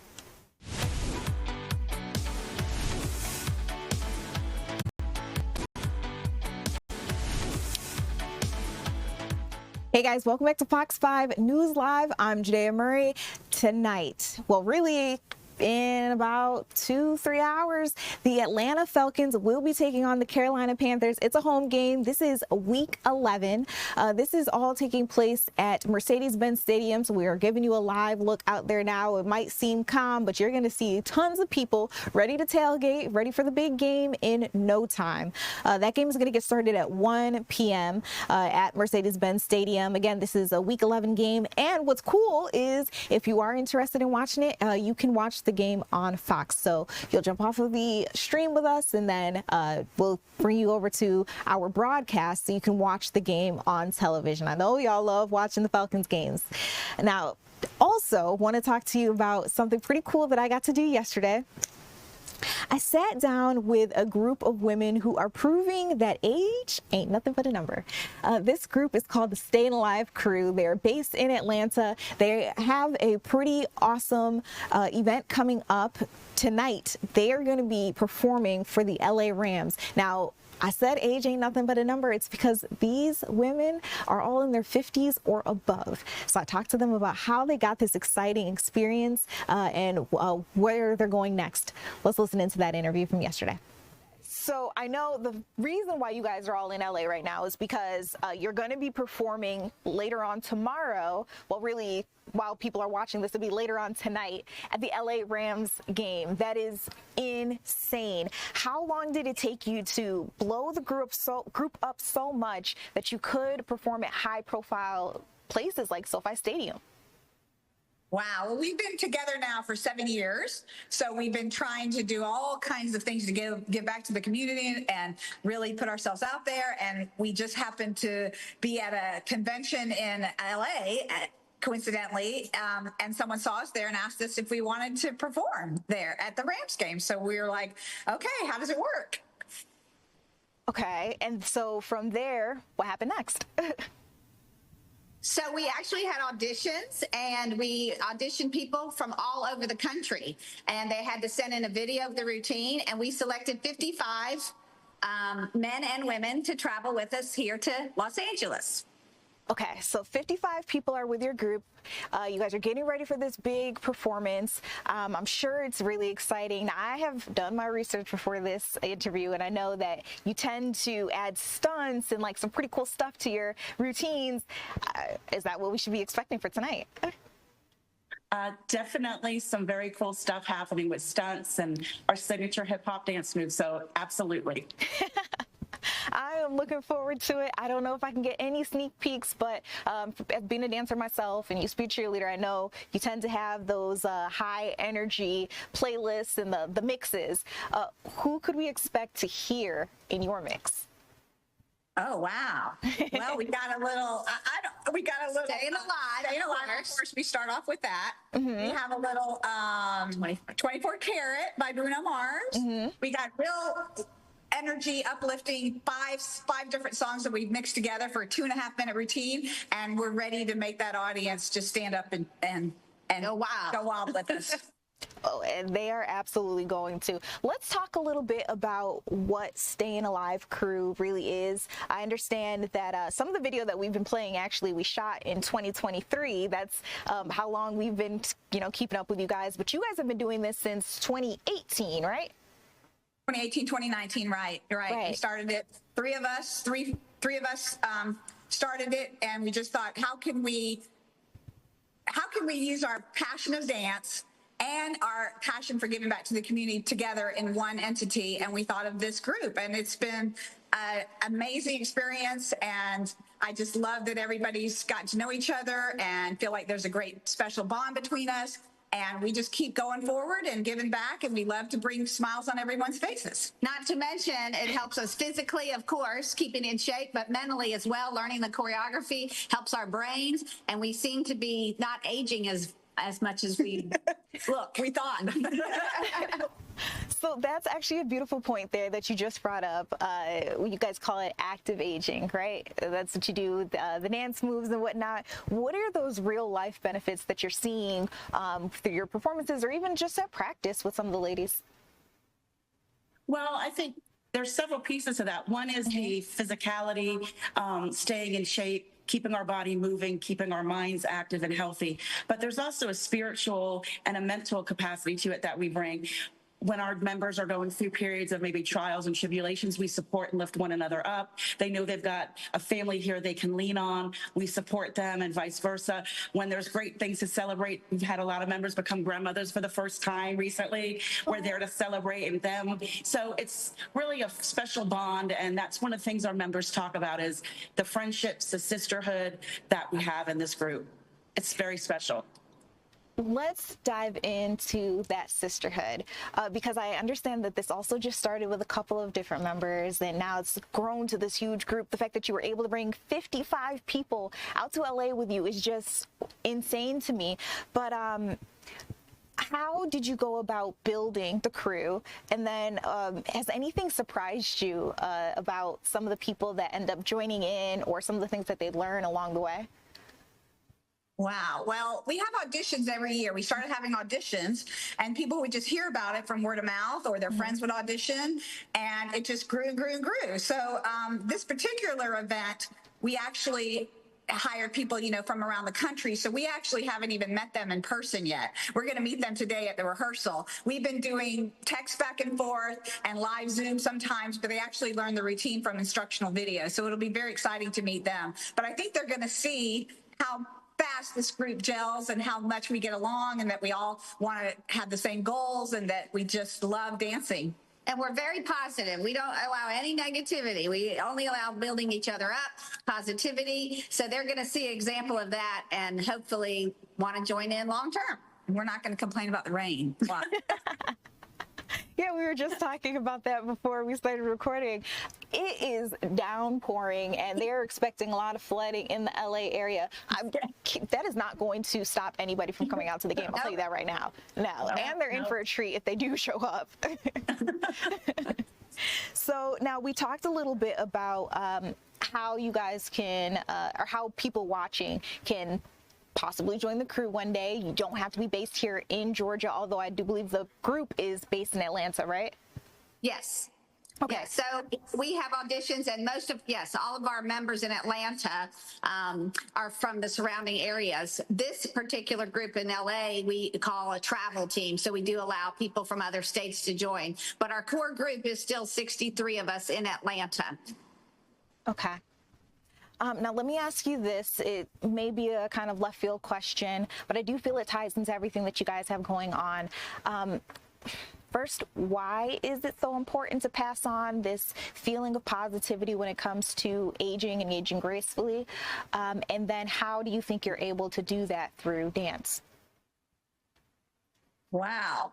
I think that when people see us, and they see how our group gels and how happy we are when we do this, that it just brings like a feeling of, hey, I want to do that same thing, and I want to move like that, and I want to bring smiles like that. And I don't know, it's just something that's contagious that we can't explain. And we get lots of emails and texts that say, y'all look like you have so much fun. How do you join? I mean, all the time we get those. So. And then so we have a good problem in not knowing how to add more members, because we're really maxed out. And I'm sure the people watching us right now are like, well, I really want to join in. I know there might not be room for me on the team just yet, but I'm hoping one day, like, I'll be able to audition and I will get that spot. So I do want to ask you, is there a limit to abilities, or is everybody on the team, they kind of start in a different place? Is everybody a professional dancer? So we have a wide, diverse group. I don't have any formal dance experience. We've got a lot of dancers that do, from ballet to cheer to jazz. I mean, it's a huge variety and diverse background. So no, you're not limited if you don't have formal dance experience. If you love to dance, that's great. If you can follow an 8-count step, that's great. But so yes, it doesn't matter. You've got a positive attitude. You love to dance. Passion. They want you. Yep. Sounds good to me, and I love the positivity that is radiating off of each of you as you speak with me. Wish you all the best with your performance tonight or tomorrow, whenever it is that our audience is able to watch this. I really appreciate y'all joining me, and once again, just letting everybody know, if you just joined in, these ladies are joining us right now all the way from LA because they are getting ready to perform for the LA Rams. This is a group of women in their 50s, over 50, who are just joining together. They're able to have that kind of sisterhood and that connection, but then also doing something that they love, and that is dancing. So good luck to you guys, or break a leg. And I can't wait to see the performance. Thank you so much. Shout out your social media so anybody watching will be able to see the routine or anything else that you guys do and keep up with you. Awesome. We're on Instagram and Facebook at Stayin' Alive Crew, without the G, Stayin' Alive Crew. We're also on TikTok. We learned how to do that. So just follow us and you'll be able to keep up with us. Sounds great. Thank you guys so much for joining us here on Fox Local. For those of y'all streaming with us, don't go anywhere. We'll be right back.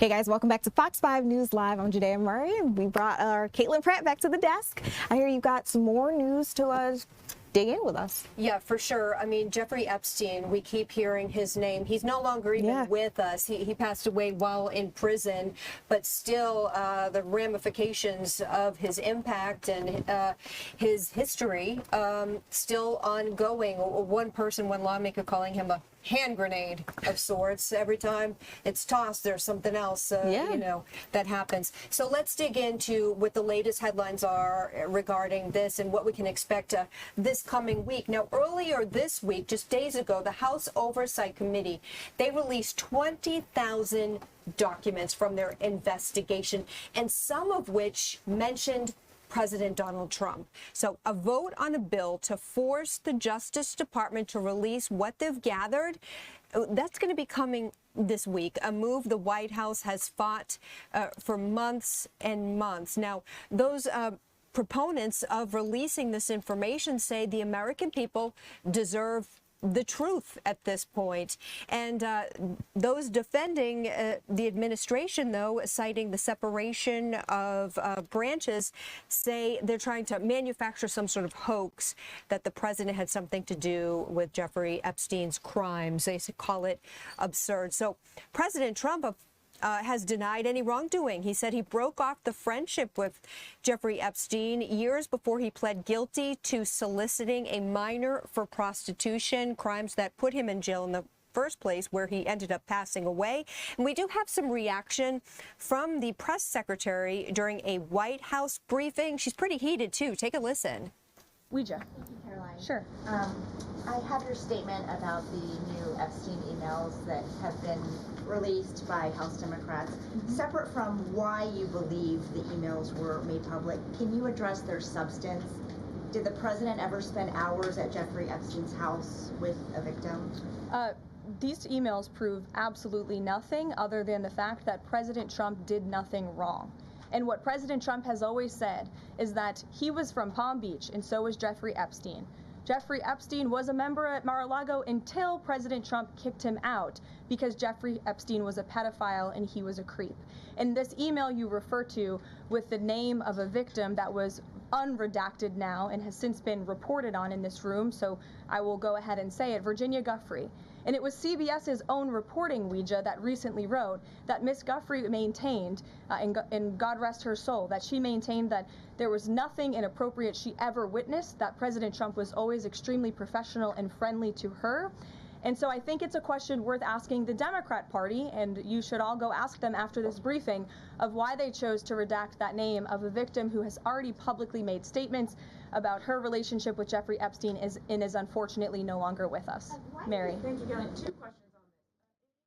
Desk again looking forward to this coming week, Judea, where a vote on a bill to force the Justice Department to release what they've gathered, in addition to those emails that were previously released, could be coming this week. So what happens next as far as this is concerned? A lot of people wondering about this. Here's what we know. So if the House passes that measure this upcoming week, it would still have to move to the Senate.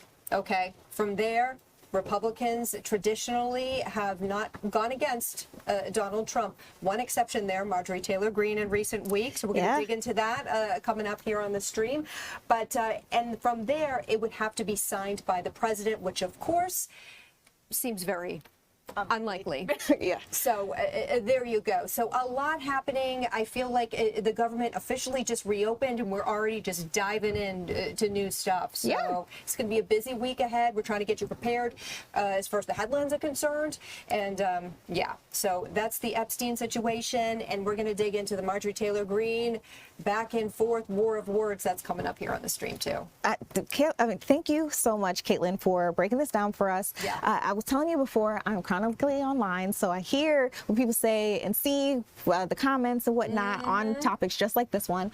What I'm seeing people say now is, even if he is in the files, I mean, we know in certain ways he is, but even if he was outed as somebody who took part in some of these illegal activities, some people are saying, would it make a difference? What do we do about that information now? I don't know the answer to that. That's a great question. I mean, that's a great question. I don't know. I'm sure there's a lot more people more qualified than well, than yeah. we are. Just talking amongst ourselves. No, but I mean, what is clear is there's so much buzz online, so much buzz in the news cycle that people are invested in this. Yeah. So it'll be interesting to see how it shakes out for sure. All right, and with that, you guys, next time we see Caitlin, we'll be going back over a couple of these other local but also national headlines, things that you guys are really interested in that you've been talking about on social media non-stop. We'll check back in with her a little later on, and we'll see you in just a minute.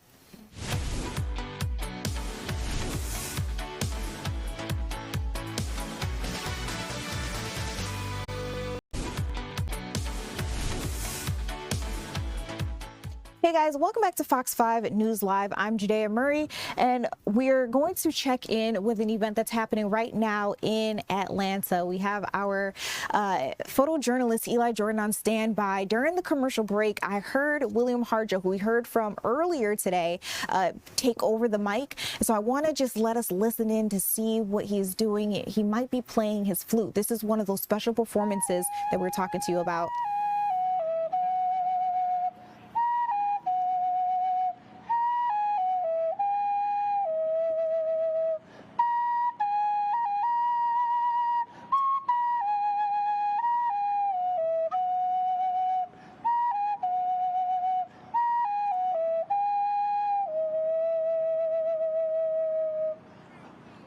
Good morning.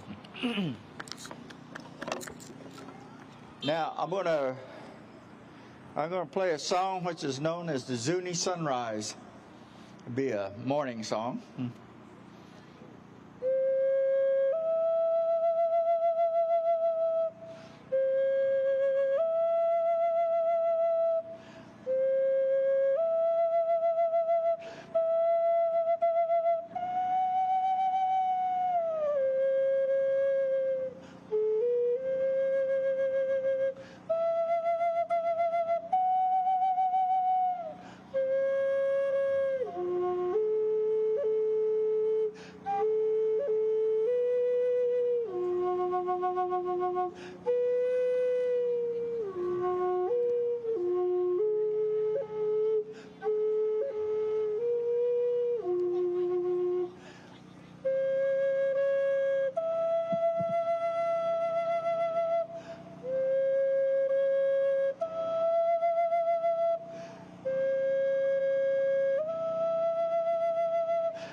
A lot of times,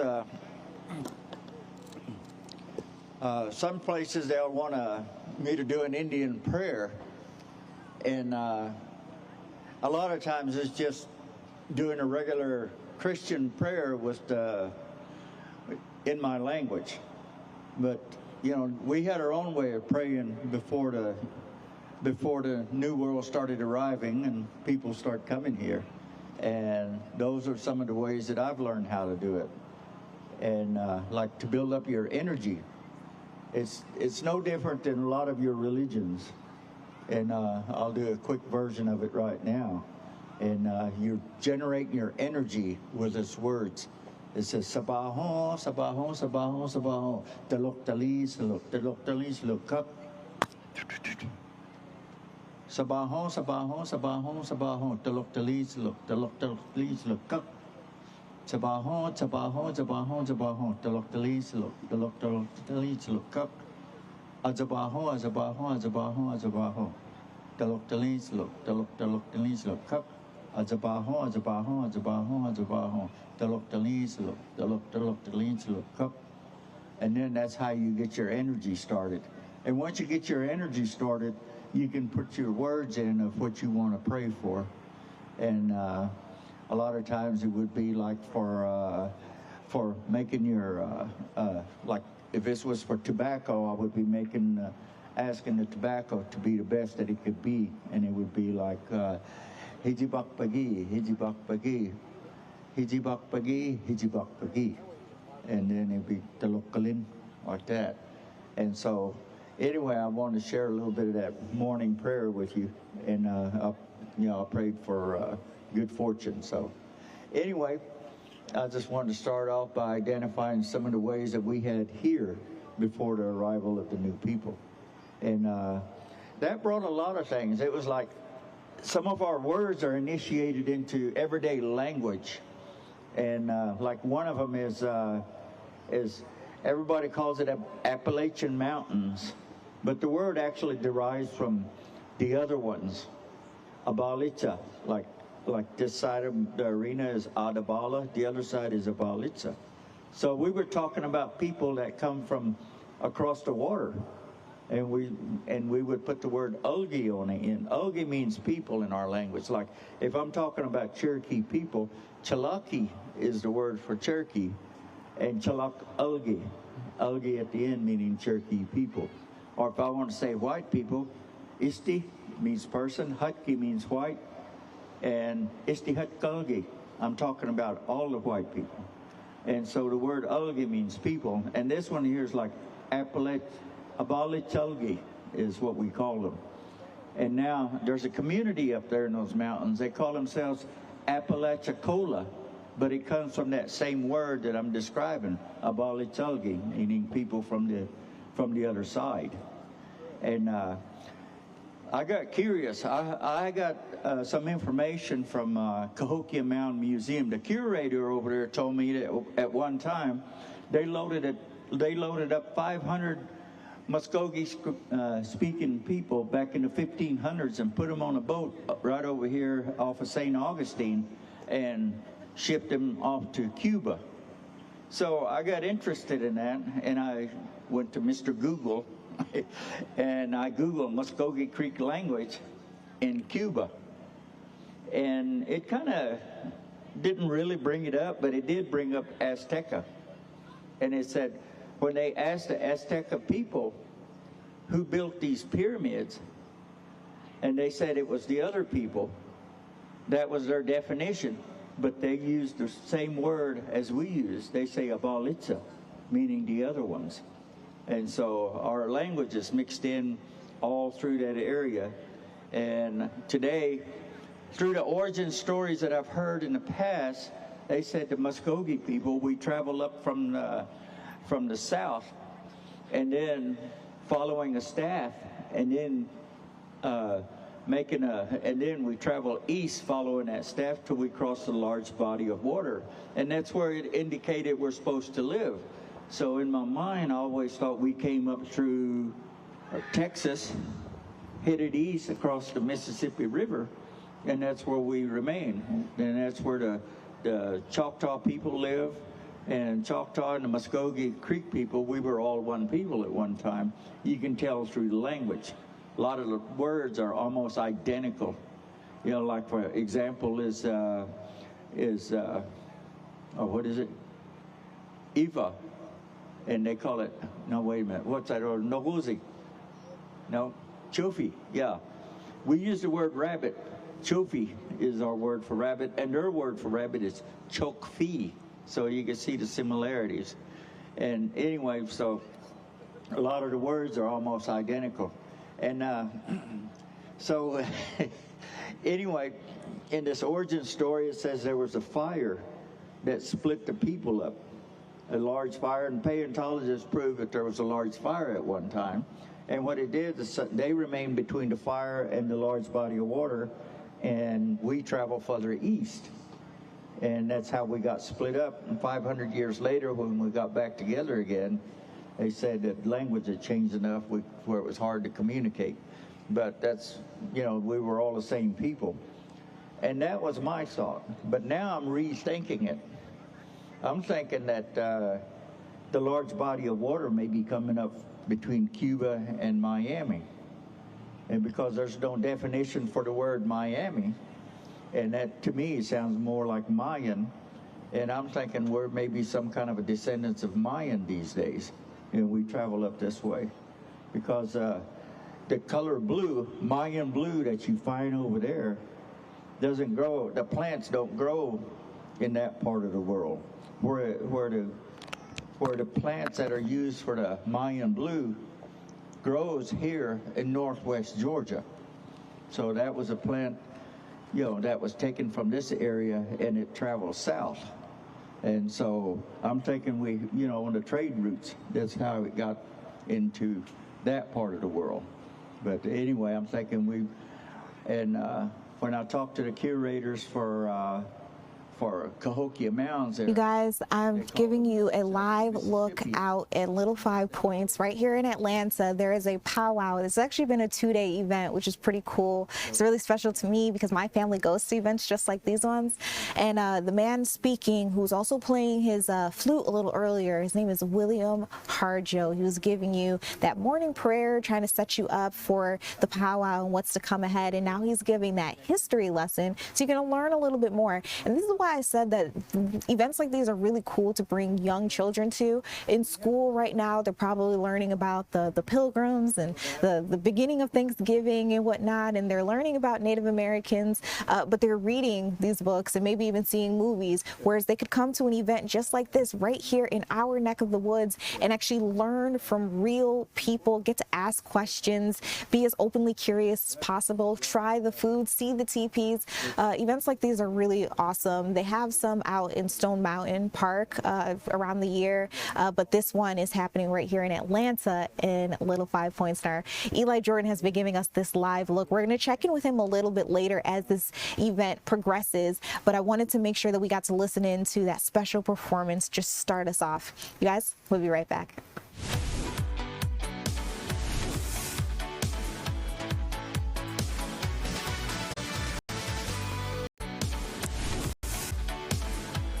Hey guys, welcome to Fox 5 News Live. I'm Judea Murray. Starting you off with some of the other major headlines of the day to let you know what we have been covering since yesterday. It's stuff that is bleeding over into today. We learned about an officer-involved shooting out in Noonan, so I want to get you there now. What we know about this situation is that there was some sort of struggle in a parking lot. We actually have video after the incident there. You're looking at it right now. A man was shot by a Noonan police officer after fighting with another officer in that shopping center. This happened Saturday morning, so just yesterday. Now, the GBI, the Georgia Bureau of Investigation, has gotten involved, which is customary whenever a Georgia officer discharges their weapon. They say that this man was identified as Sonny Francis Canto of New Jersey, and that he had tried to grab an officer's weapon during a fight. So let me take a bigger step back and really set all this up for you. First of all, where are we? The Bullsboro Drive. This is the 900 block of it in that shopping center. Police had gotten a 911 call. It was a hang-up call, so they came out to the scene knowing that something was happening.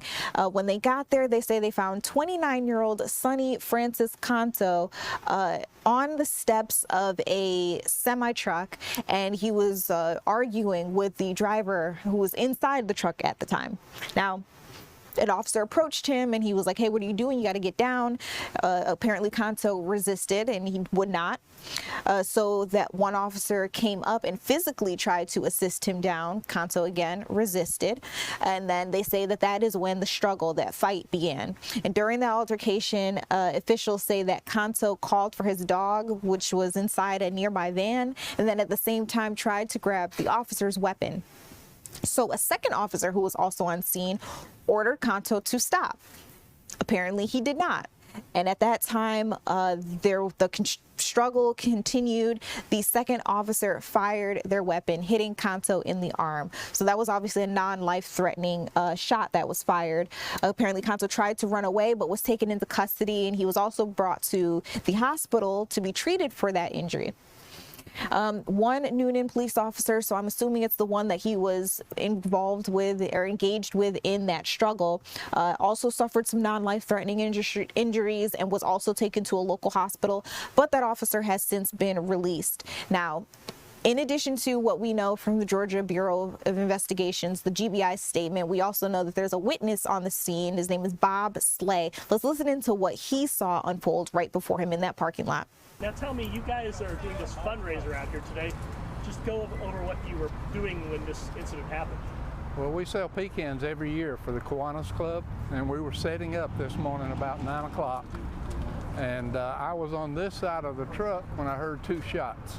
I looked through the truck and I saw a man running with the police and the dog chasing him.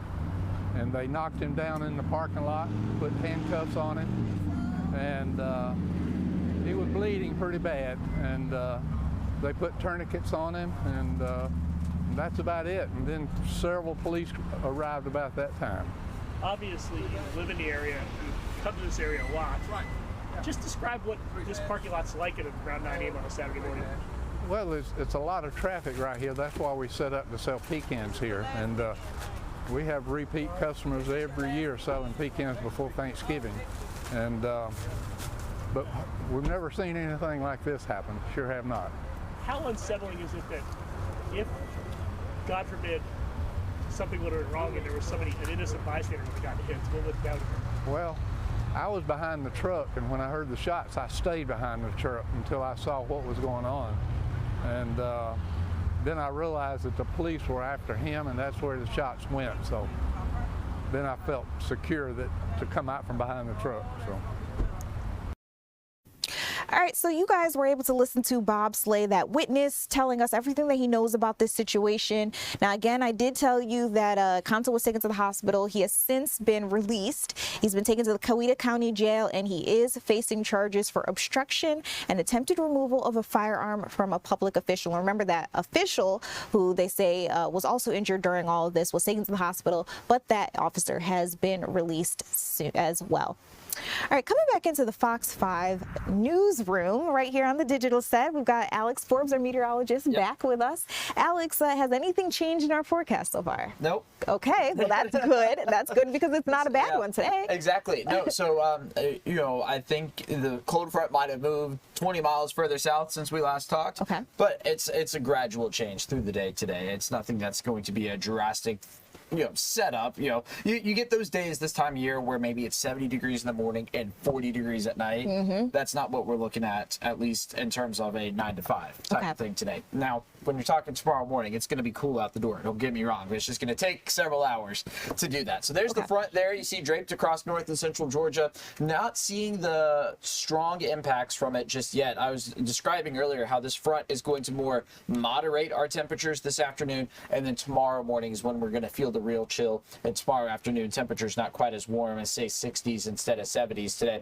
But take a look at these numbers compared to just 24 hours ago, because even though the front is moving through, we are still trending, particularly north of I-20, several degrees warmer than this time yesterday. But just to show you the benefit from it, Blairsville was 28 degrees warmer than 24 hours prior earlier this morning. Now it's just down to 3. So that's going to be the type of thing we're looking at today across north and central Georgia.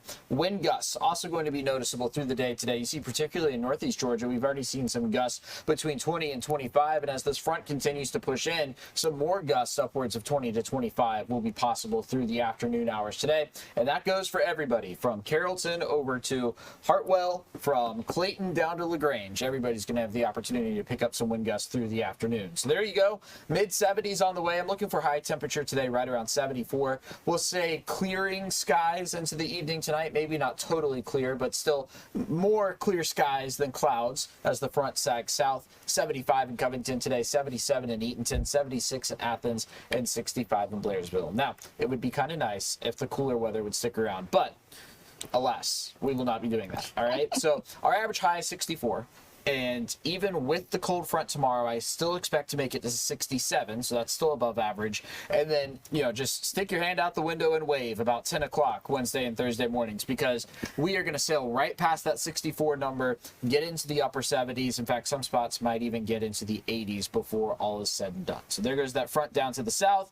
Clear skies through the overnight. Clear skies tomorrow. Might notice some clouds early Tuesday morning, but those will fade away as the sun comes up, and that's going to about do it for us. Not really looking at a rain chance until late Friday, it looks like. some disorganized showers pushing through, but I think that is really going to set up a wetter period into next week. Not a ton of rain necessarily, but on and off showers probably Friday night through Tuesday or Wednesday, which of course is getting into Thanksgiving travel time. So something we'll be watching closely here on the Fox 5 Swim Center. Beautiful. And Alex, you actually, I think, gave me the perfect segue. We were just talking about Thanksgiving travel time. Yep. So if we can we pop out to the Atlanta airport? Yep. We have been keeping up with any cancellations, any delays, and I do see some more popping up on my screen here, so I want to walk you through this. Earlier today at around 9 o'clock this morning, I pulled up FlightAware. It's a website that really anybody can use. It's free, it's public. All you have to do to use it is know what airport you're looking for. Every airport has a specific code. Atlanta's is KATL. And so when I looked at 9 a.m., I believe we got it right in front of me. Total delays that we were seeing, 26. Total cancellations that we were seeing, just 3. Now, from 26 delays, we are now seeing 62 delays at Hartsfield-Jackson. From 3 cancellations, we are now seeing 4. So it seems that the big issue isn't necessarily the cancellations. Not many flights are being canceled at this point in time, but it does seem that we are still seeing delays, and this could be some everlasting effects from the government shutdown. You know, during that time, the FAA had announced that flights were going to be cut while they were trying to cut back since there were less employees working. Those air traffic controllers, which are very important to keeping all of us safe, not all of them were continuing to come to work, which, you know, does make sense. They were still required to come to work, but were working without a paycheck. We also know that the federal government shutdown also affected TSA workers. And so since there were less people working at different airports around the United States, I believe it was 40 airports that were required to start canceling, cutting down some of those flights. Atlanta was one of them. And it does seem like we're still seeing some residual effects. So again, earlier this morning at 9 a.m., we were seeing 26 total delays. That number has been flipped. We are now seeing 62 as of 11 o'clock this morning. And then with the delays, we were seeing just three delays at Hartsfield-Jackson. And right now at the 11 o'clock hour, we are seeing 4. All right, and with that said, let me get back to our regular scheduled programming, because Alex just got me on a wave, and because this is streaming, we have the flexibility to kind of do what we want, take you where we can, getting you the information that you need to know right there to you at that point in time. We do know, though, that we're also keeping up to date with SNAP benefits. This is another headline that's just coming out of this government shutdown. It has ended, but we do know that SNAP recipients have been told that they must reapply for the benefits.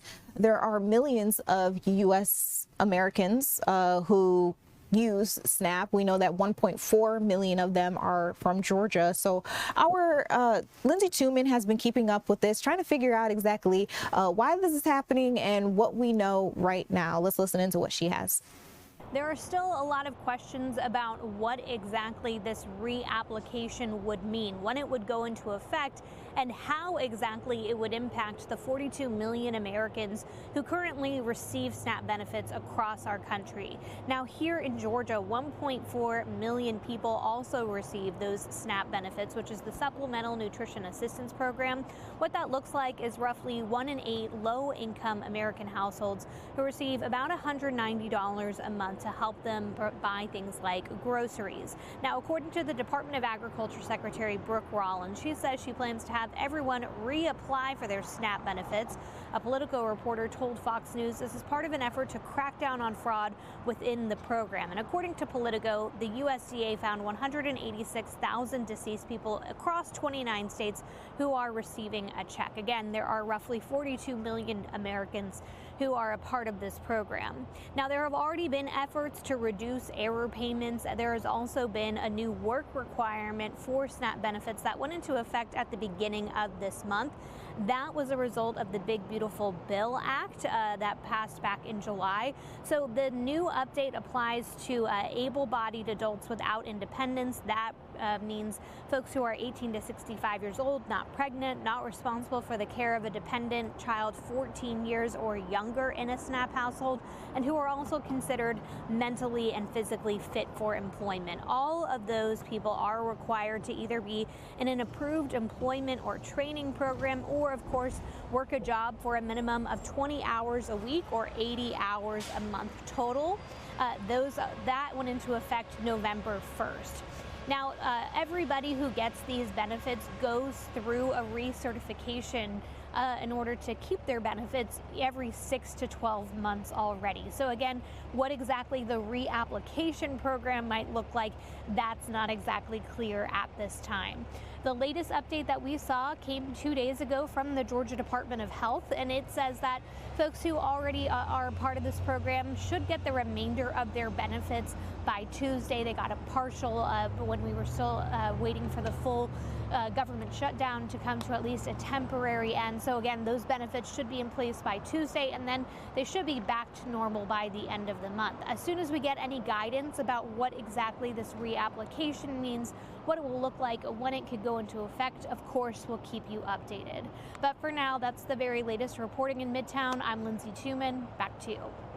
Lindsay, thank you so much for keeping us up to date on this. This is the story that is important to a lot of our viewers. I keep saying this, but I talk to our digital content creators, and they say that when we pushed out this story, people just dove right into it. A lot of attention was spent on trying to figure out what's going to happen next with SNAP over the last few weeks. And of course, just yesterday, once we got this notification that they were going to have to reapply, a lot of people were interested in why and how that was going to work, and was it going to change the fact that they have to do this anyway every, I believe, 6 months or so. All right, so with that being said, we're going to take a quick break. When we come back, we're going to talk to this fun group of women.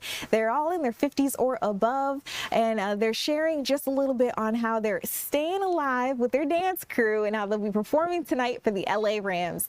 We'll have more on that when we come back.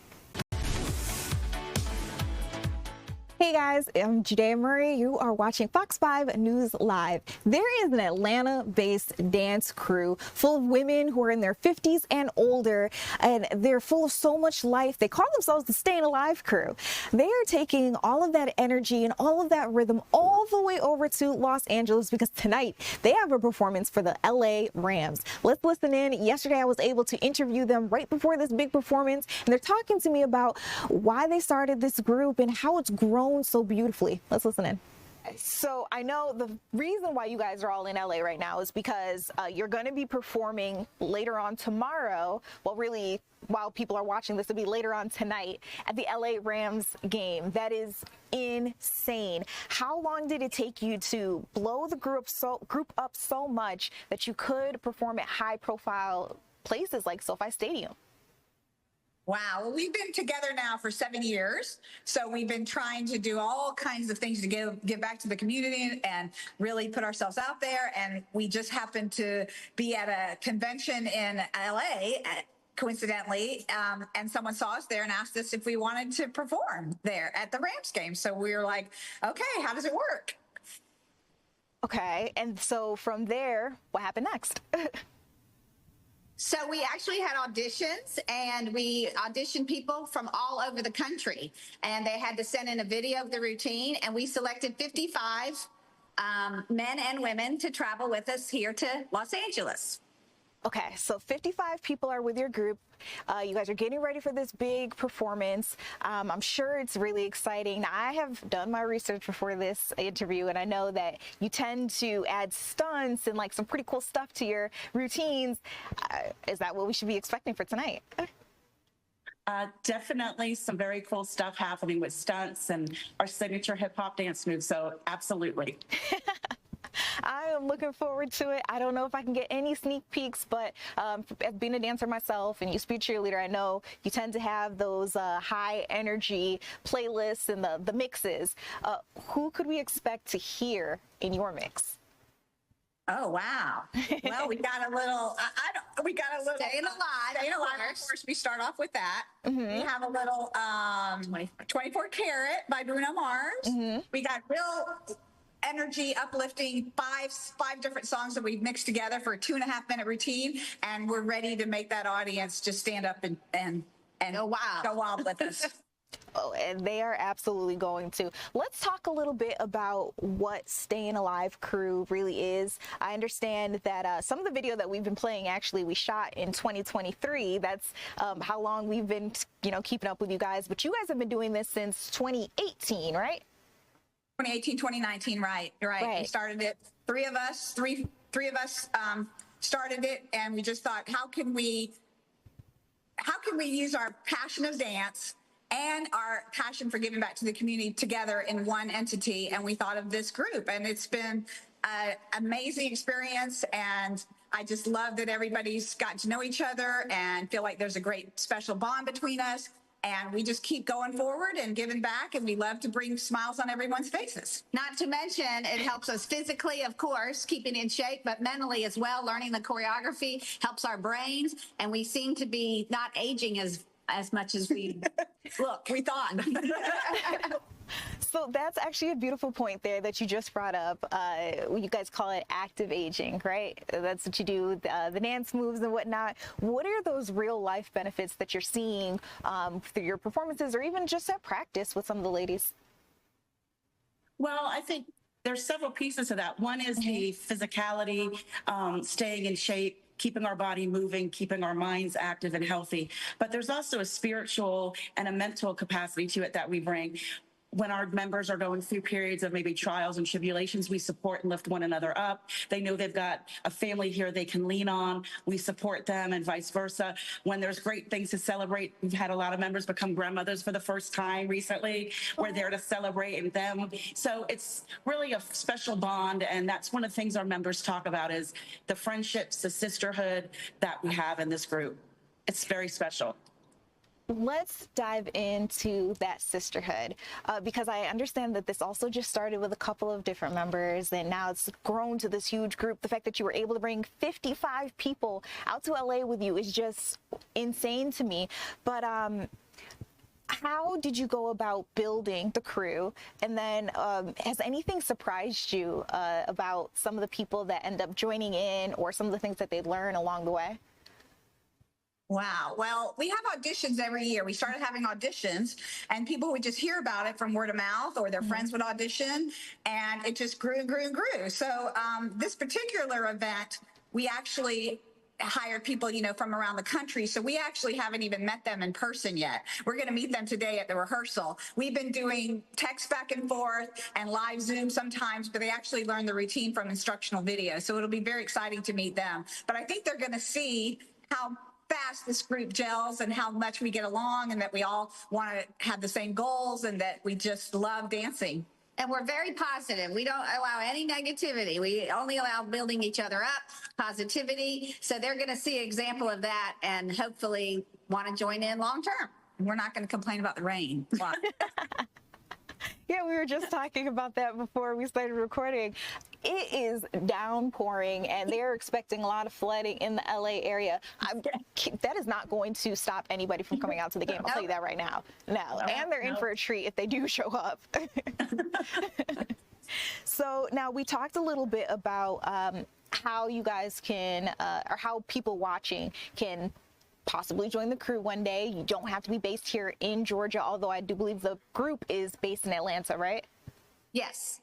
Okay. Yeah, so we have auditions and all of our members in Atlanta are from the surrounding areas. This particular group in LA, we call a travel team. So we do allow people from other states to join, but our core group is still 63 of us in Atlanta.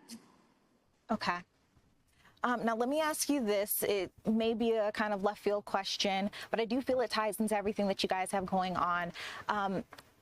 First, why is it so important to pass on this feeling of positivity when it comes to aging and aging gracefully?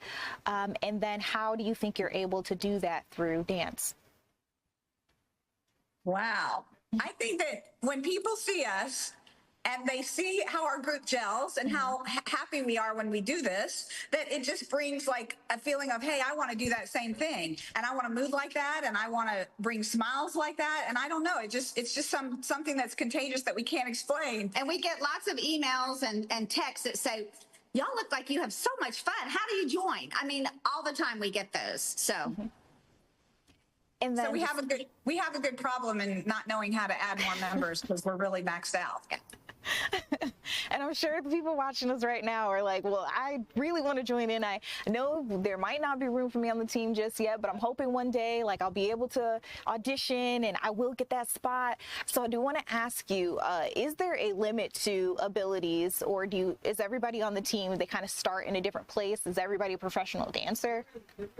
So we have a wide, diverse group. I don't have any formal dance experience. We've got a lot of dancers that do, from ballet to cheer to jazz. I mean, it's a huge variety and diverse background. So no, you're not limited if you don't have formal dance experience. If you love to dance, that's great. If you can follow an 8-count step, that's great. But so yes, it doesn't matter. You've got a positive attitude. You love to dance. Passion. They want you. Yep.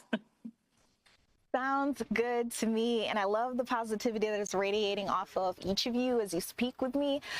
Wish you all the best with your performance tonight, tomorrow, whenever it is that our audience is able to watch this. I really appreciate y'all joining me, and once again, just letting everybody know, if you just joined in, these ladies are joining us right now all the way from LA because they are getting ready to perform for the LA Rams. This is a group of women in their 50s, over 50, who are just joining together. They're able to have that kind of sisterhood and that connection, but then also doing something that they love, and that is dancing. So good luck to you guys, or break a leg. And I can't wait to see the performance. Thank you so much. Shout out your social media so anybody watching will be able to see the routine or anything else that you guys do and keep up with you.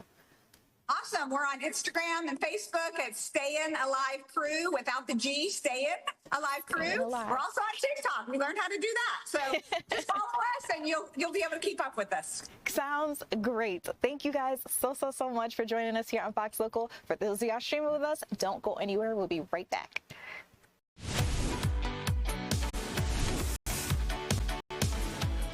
Hey guys, welcome back to Fox 5 News Live. I'm Judea Murray, and I'm happy to have you with me. We're talking all things sports at this point in our show. The Atlanta Falcons at 1 o'clock are going to take on the Carolina Panthers. You know, we just came back from that big game in Berlin where unfortunately we weren't able to defeat the Colts.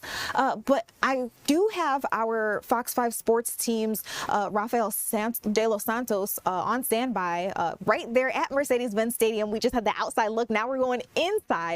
Rafael, are we ready to take on a team like the Carolina Panthers? I believe the Falcons are more than ready. Whichever way you want to look at it. A 3-6 Falcons team, they have to bounce back right now. Playoff football starts right now. No other team in the country is as urgent about winning as the Falcons are today. They have the roof open. It's going to be a great game. It's as exciting as it gets for the Falcons. Okay, that is good to know. Big question that I have, that I know a lot of people have, they're looking for this right now. It's actually trending on Google. Are there any injuries going into this game? That is one of the biggest questions coming into this game, injuries. On the offensive side of the ball, you have Drake London listed as questionable as of right now with illness and a back injury. Chris Lindstrom has a foot injury, which is huge because you already have Matthew Bergeron that's out on that offensive line that's trying to give Michael Penix as much time as he can get to get this offense sorted out. Trying to get players like Bijan Robinson time and space to be Bijan Robinson. That is what the Falcons need, and missing those guys, they're questionable as of right now, but missing those guys would be a huge blow in what is a playoff game. Absolutely. There are going to be a lot of eyes on this game. I'm looking at our clock right now, about an hour 30 away from the game. At this point in time, do people start filling into the stadium? I've actually never been to an NFL game. Yeah, I mean, if we take a look at the stadium right now, a lot of people are still yet to come. It is pretty early. Most of the time, they do kind of come in a little bit later. But as time passes by, as we get closer to kickoff and players are done warming up, you will see the stadium get pretty packed. They already have their flags. It will be frosted in white tonight. Okay, that sounds good to me. And also just looking at the fact that the roof was open, you mentioned that, but getting to see the beautiful blue sky, it is a gorgeous day out there at Mercedes-Benz Stadium. Now, I want to ask you personally, do you have any predictions for tonight's game? Is there anything you're looking forward to seeing or anything that you think could happen? Predictions are pretty tough with the Falcons. They have been up and down this season. Like I said, a 3-6 start. No one saw that coming. It's fair to say. Against the Panthers, I think it is a bit of a revenge game. That 30-0 over in Carolina. I think the Falcons are looking to get them back for that. They are looking, like I said, to start a playoff run in which they kind of have to be perfect for the rest of the season if they want to make it to the playoffs. Predictions, I think the Falcons bounce back. Not only against Carolina in that revenge game that I'm talking about, but just going all the way to Germany, going all the way to Berlin, getting that loss. It was kind of tough. In a close game, you hung around with the Colts, who are a great team. I think tonight you bounce back. Okay. And yeah, I mean, they got something to lose. They got a chip on their shoulders. I hope they come in mean and they want it to win tonight. That's the team that I'm looking forward to seeing on the field tonight. Last question for you before I let you go, because I know that you guys have a lot of stuff that you have to do for the sports team. Want to know, do we have any idea who our kicker is tonight? Has that already been determined going into this game? What was that? Sorry, can you repeat? Yeah, I was asking you, did we already hear who our kicker going into tonight's game is? Who the kicker will be going into tonight's game? Yes. It's going to be Zane Gonzalez for the Atlanta Falcons. They have had a lot of kicking problems, whether it was Younghoe Koo this year or even Parker Romo, who they brought in. But tonight's kicker will be Zane Gonzalez, the kicker that we saw in Berlin against the Colts. Had a pretty good game, but it should be Zane Gonzalez. No questions, no doubts on the kicking end for the Falcons. Okay, sounds good to me. I'm so happy that you were able to join us. This is the last-minute interview, and I'm glad that we were able to catch you. Good luck out there, and you guys out there streaming with us. In case you don't know, on our broadcast, you are able to watch the Dirty Bird Report, so you'll get to see this in full. They'll recap the big game for you. But again, kickoff is at 1 o'clock. So Rafael de los Santos, thank you so much for joining me here on Fox Local. All right, coming back to me in studio. While we are talking football, it only makes sense that we would talk about college football as well. It was a crazy night across Georgia for college football fans. I want to bring you out first to Sanford Stadium. The Georgia Bulldogs beat the Texas Longhorns 35-10. It was a crushing win, very exciting again for all of us dog fans. But before the game, I think maybe the reason why they won so had such a huge win is that maybe it was this heartwarming moment that our general manager caught on camera. So want to let you listen in first, and then I'll tell you what you're taking a look at. And please welcome Aaron, Cash, and Walker Inman, the family of Dan Inman, who unfortunately passed away in 2024. He was a beloved teammate and a true DGD. Okay, so what you guys are taking a look at, it is the Stanford Stadium, the Georgia Bulldogs game yesterday, but the very first person that you saw being honored was our Fox 5 sports team's DJ Shockley. Now, these are former Georgia Bulldogs, all being given their flowers while they can still smell them. It's a beautiful ceremony there. And again, the very first dog that you saw getting an award was our very own DJ Shockley. Now, Shock was a priority recruit for former football coach Mark Richt for the Georgia Bulldogs in 2001. And you guys, I keep saying this, he kind of collected high honors throughout his career like people collect Pokemon cards. He's been named an All-American. He's pretty much everybody's player of the week. He's been player of the year. He was so undeniably good at what he does that he was drafted to the Falcons in 2006, becoming the first UGA player selected by the Dirty Birds since 1994. So again, congratulations to yet another award on the mantle for our DJ Shockley. And you guys, talk to you about that UGA win, that nasty win over Texas. But let's bring you over to Georgia Tech. Georgia Tech was also able to pull a win. This game was a nail-biter, but at the very end, they came out on top. The Yellow Jackets came out for it with an unscathed. The Georgia Tech Yellow Jackets came out unscathed for a final score of 36-34. And next Saturday, they're expected to play the Pittsburgh Panthers. And then, of course, better luck next time to GSU and KSU, because Marshall Thundering Herd beat the Panthers 30-18, and Kennesaw also came up short 26-35 against the Jacksonville State Gamecocks. So that's a little bit out there for our Saturday night recap of college football.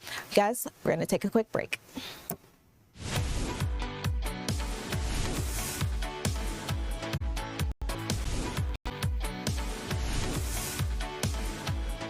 Hey guys, welcome back to Fox 5 News Live. I'm Judea Murray. We brought our Caitlin Pratt back to the desk. Welcome back. I hear you've got some more in for us in terms of national headlines, some of the stories that a lot of people are looking for right now on social media. And that's right. And one of the people at the center of this headline right here in Georgia are Marjorie Taylor Greene. War of words now between President Donald Trump and Marjorie Taylor Greene. So let's dig into this. Most recently, this all began Friday night when the president posted on social media he has withdrawn his support, his endorsement of Greene, in his post calling her, quote, a ranting lunatic. Fighting words if I ever heard them. So also saying she's been complaining about the administration instead of celebrating their wins, claiming also that Greene had gone, quote, far left. I think that has to do, Judea, with her recent appearance on the TV broadcasting show The View. Yeah. Now, Greene, in turn, has been critical of Mr. Trump, the Republican Party, especially in recent weeks. And as a result of the threats, though, as far as those comments on social media from the president on Friday night, Greene says she's been getting threats. Okay. She didn't really get into what kind of threats those entail, but obviously a cause for concern. She's no stranger to this situation. She's been at the center of several swatting calls over the years, emergencies in that regard. So let's get back to over the problem here, the beef. Over the past few weeks, Greene has broke with him on several key issues. The first one, health care funding. The second one, another major headline right now, the release of files related to convicted sex offender Jeffrey Epstein. So here's what happened in regards to the Epstein situation. Earlier this week, the House Oversight Committee, they released 20,000 documents from their investigation, and some of which mentioned President Trump. A vote on a bill, here's what's next in this saga, to force the Justice Department to release what they've gathered could be coming this week, is expected to come this week, especially since the government shutdown has been averted. They're back to work. So this is a move the White House has fought for months and months. President Trump, on his part, has denied any wrongdoing. He says he broke off a friendship years before Epstein pled guilty to soliciting a minor for prostitution. Of course, Epstein ended up behind bars, and that's where he ultimately passed away. We do have some reaction, some heated reaction from the press secretary during a White House briefing about this situation. Take a listen. Sure. I have your statement about the new Epstein emails that have been released by House Democrats. Separate from why you believe the emails were made public, can you address their substance? Did the president ever spend hours at Jeffrey Epstein's house with a victim? These emails prove absolutely nothing other than the fact that President Trump did nothing wrong. And what President Trump has always said is that he was from Palm Beach, and so was Jeffrey Epstein. Jeffrey Epstein was a member at Mar-a-Lago until President Trump kicked him out because Jeffrey Epstein was a pedophile and he was a creep. And this email you refer to with the name of a victim that was unredacted now and has since been reported on in this room, so I will go ahead and say it, Virginia Giuffre.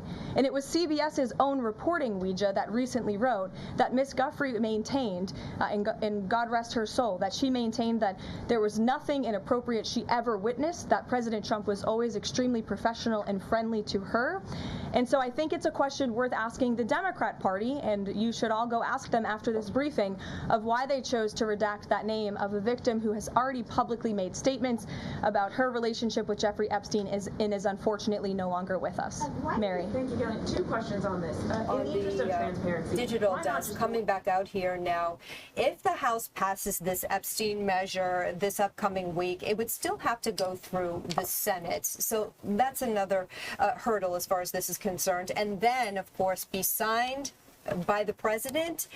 As for that appears probably not very unlikely, but some twists, some turns, and a whole lot of this playing out on social media in Judea. So it's just, I mean, it's wild. The future is here, right? We're seeing this all play out, and we have access to this, and we can put our own input into it. 100%. I think about it because I understand probably those journalists who used to cover politics like a couple of years ago, maybe a couple of decades ago. These are things that you wouldn't find out unless somebody wrote a book after their time in office, or you know, maybe shared it among friends, and then maybe something was leaked to the tabloids or something like that. But instead, you're logging on Truth Social on a Friday night and seeing this, and you see everything from the president or X, and you see this long dialogue or monologue really from Representative Green. For sure. Yeah, we're in the future. We're in the future. All right, well, thank you for trying to help us make sense of all of this stuff between that beef between our representative here in Georgia and President Donald Trump, as well as the latest on the Epstein investigation. This has been really informative for me, so I can only imagine how it has been for our audience. It's going to be a busy week ahead, so we'll, of course, keep you posted along the way. All right. Thank you so much, Caitlin. You guys, we will be right back.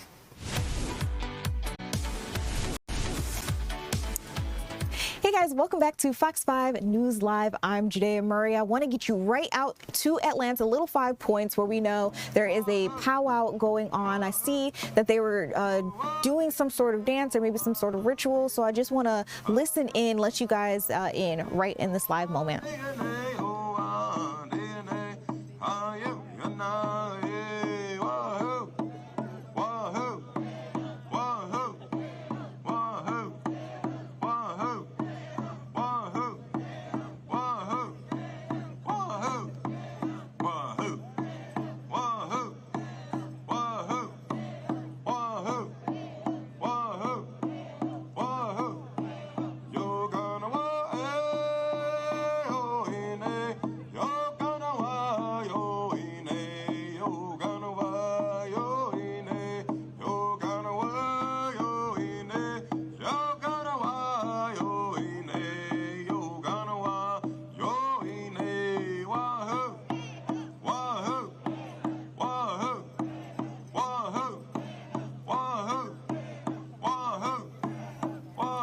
All right, so you guys are looking at the powwow. This is an outdoor family-friendly celebration. Just saw them going around in a circle. This is part of some of the activities that they have available for you if you'd like to get out there. Our photojournalist Eli Jordan has been covering this live for us, so that's how we're able to bring you this live look. I'm looking at our schedule for Sunday, and in just about 10 minutes, we should be getting ready for a grand entry, which, as I've been talking to Eli during the breaks, seems like it's going to be this beautiful ceremony. And so in the noon hour of the stream, we will be able to watch that live. But for now, I have to come back into the studio, let you know we're going to take a quick break. And I hope in the meantime that you're ready for your close-up, because I've got a talk with Tess Hammock, our entertainment insider. She's talking to us about how you can get booked, you can stay busy, and you can be paid in the entertainment industry right here in Georgia. So we have that conversation coming up next. Welcome back to Fox 5 News Live. I'm Judea Murray. This is Tess Hammock. Hi. Insider, bringing us some more ideas of things you can do around the Metro Atlanta area, around Georgia, to get booked, busy, and paid. And get paid. We love that. Well, the first one I'm going to bring to you is actually a thriller. I'm going to bring you some scary stuff today. And I know we're kind of past spooky season, but I still have a few things for you. So the first opportunity we have is a production called All the Sinners Bleed. This is a new thriller, which is really exciting. They are actually looking for unique types with motorcycles or cars, any gender, any ethnicity, ages 21 and up. It's a little bit different. They're ages 21 and up, but they're looking for you to have a motorcycle or a car that is not not red, black, or a white car. Okay. And we do not want those because of lighting. Yeah, we make sure that that's, it's just a little bit easier on everybody. So just make sure you don't have that.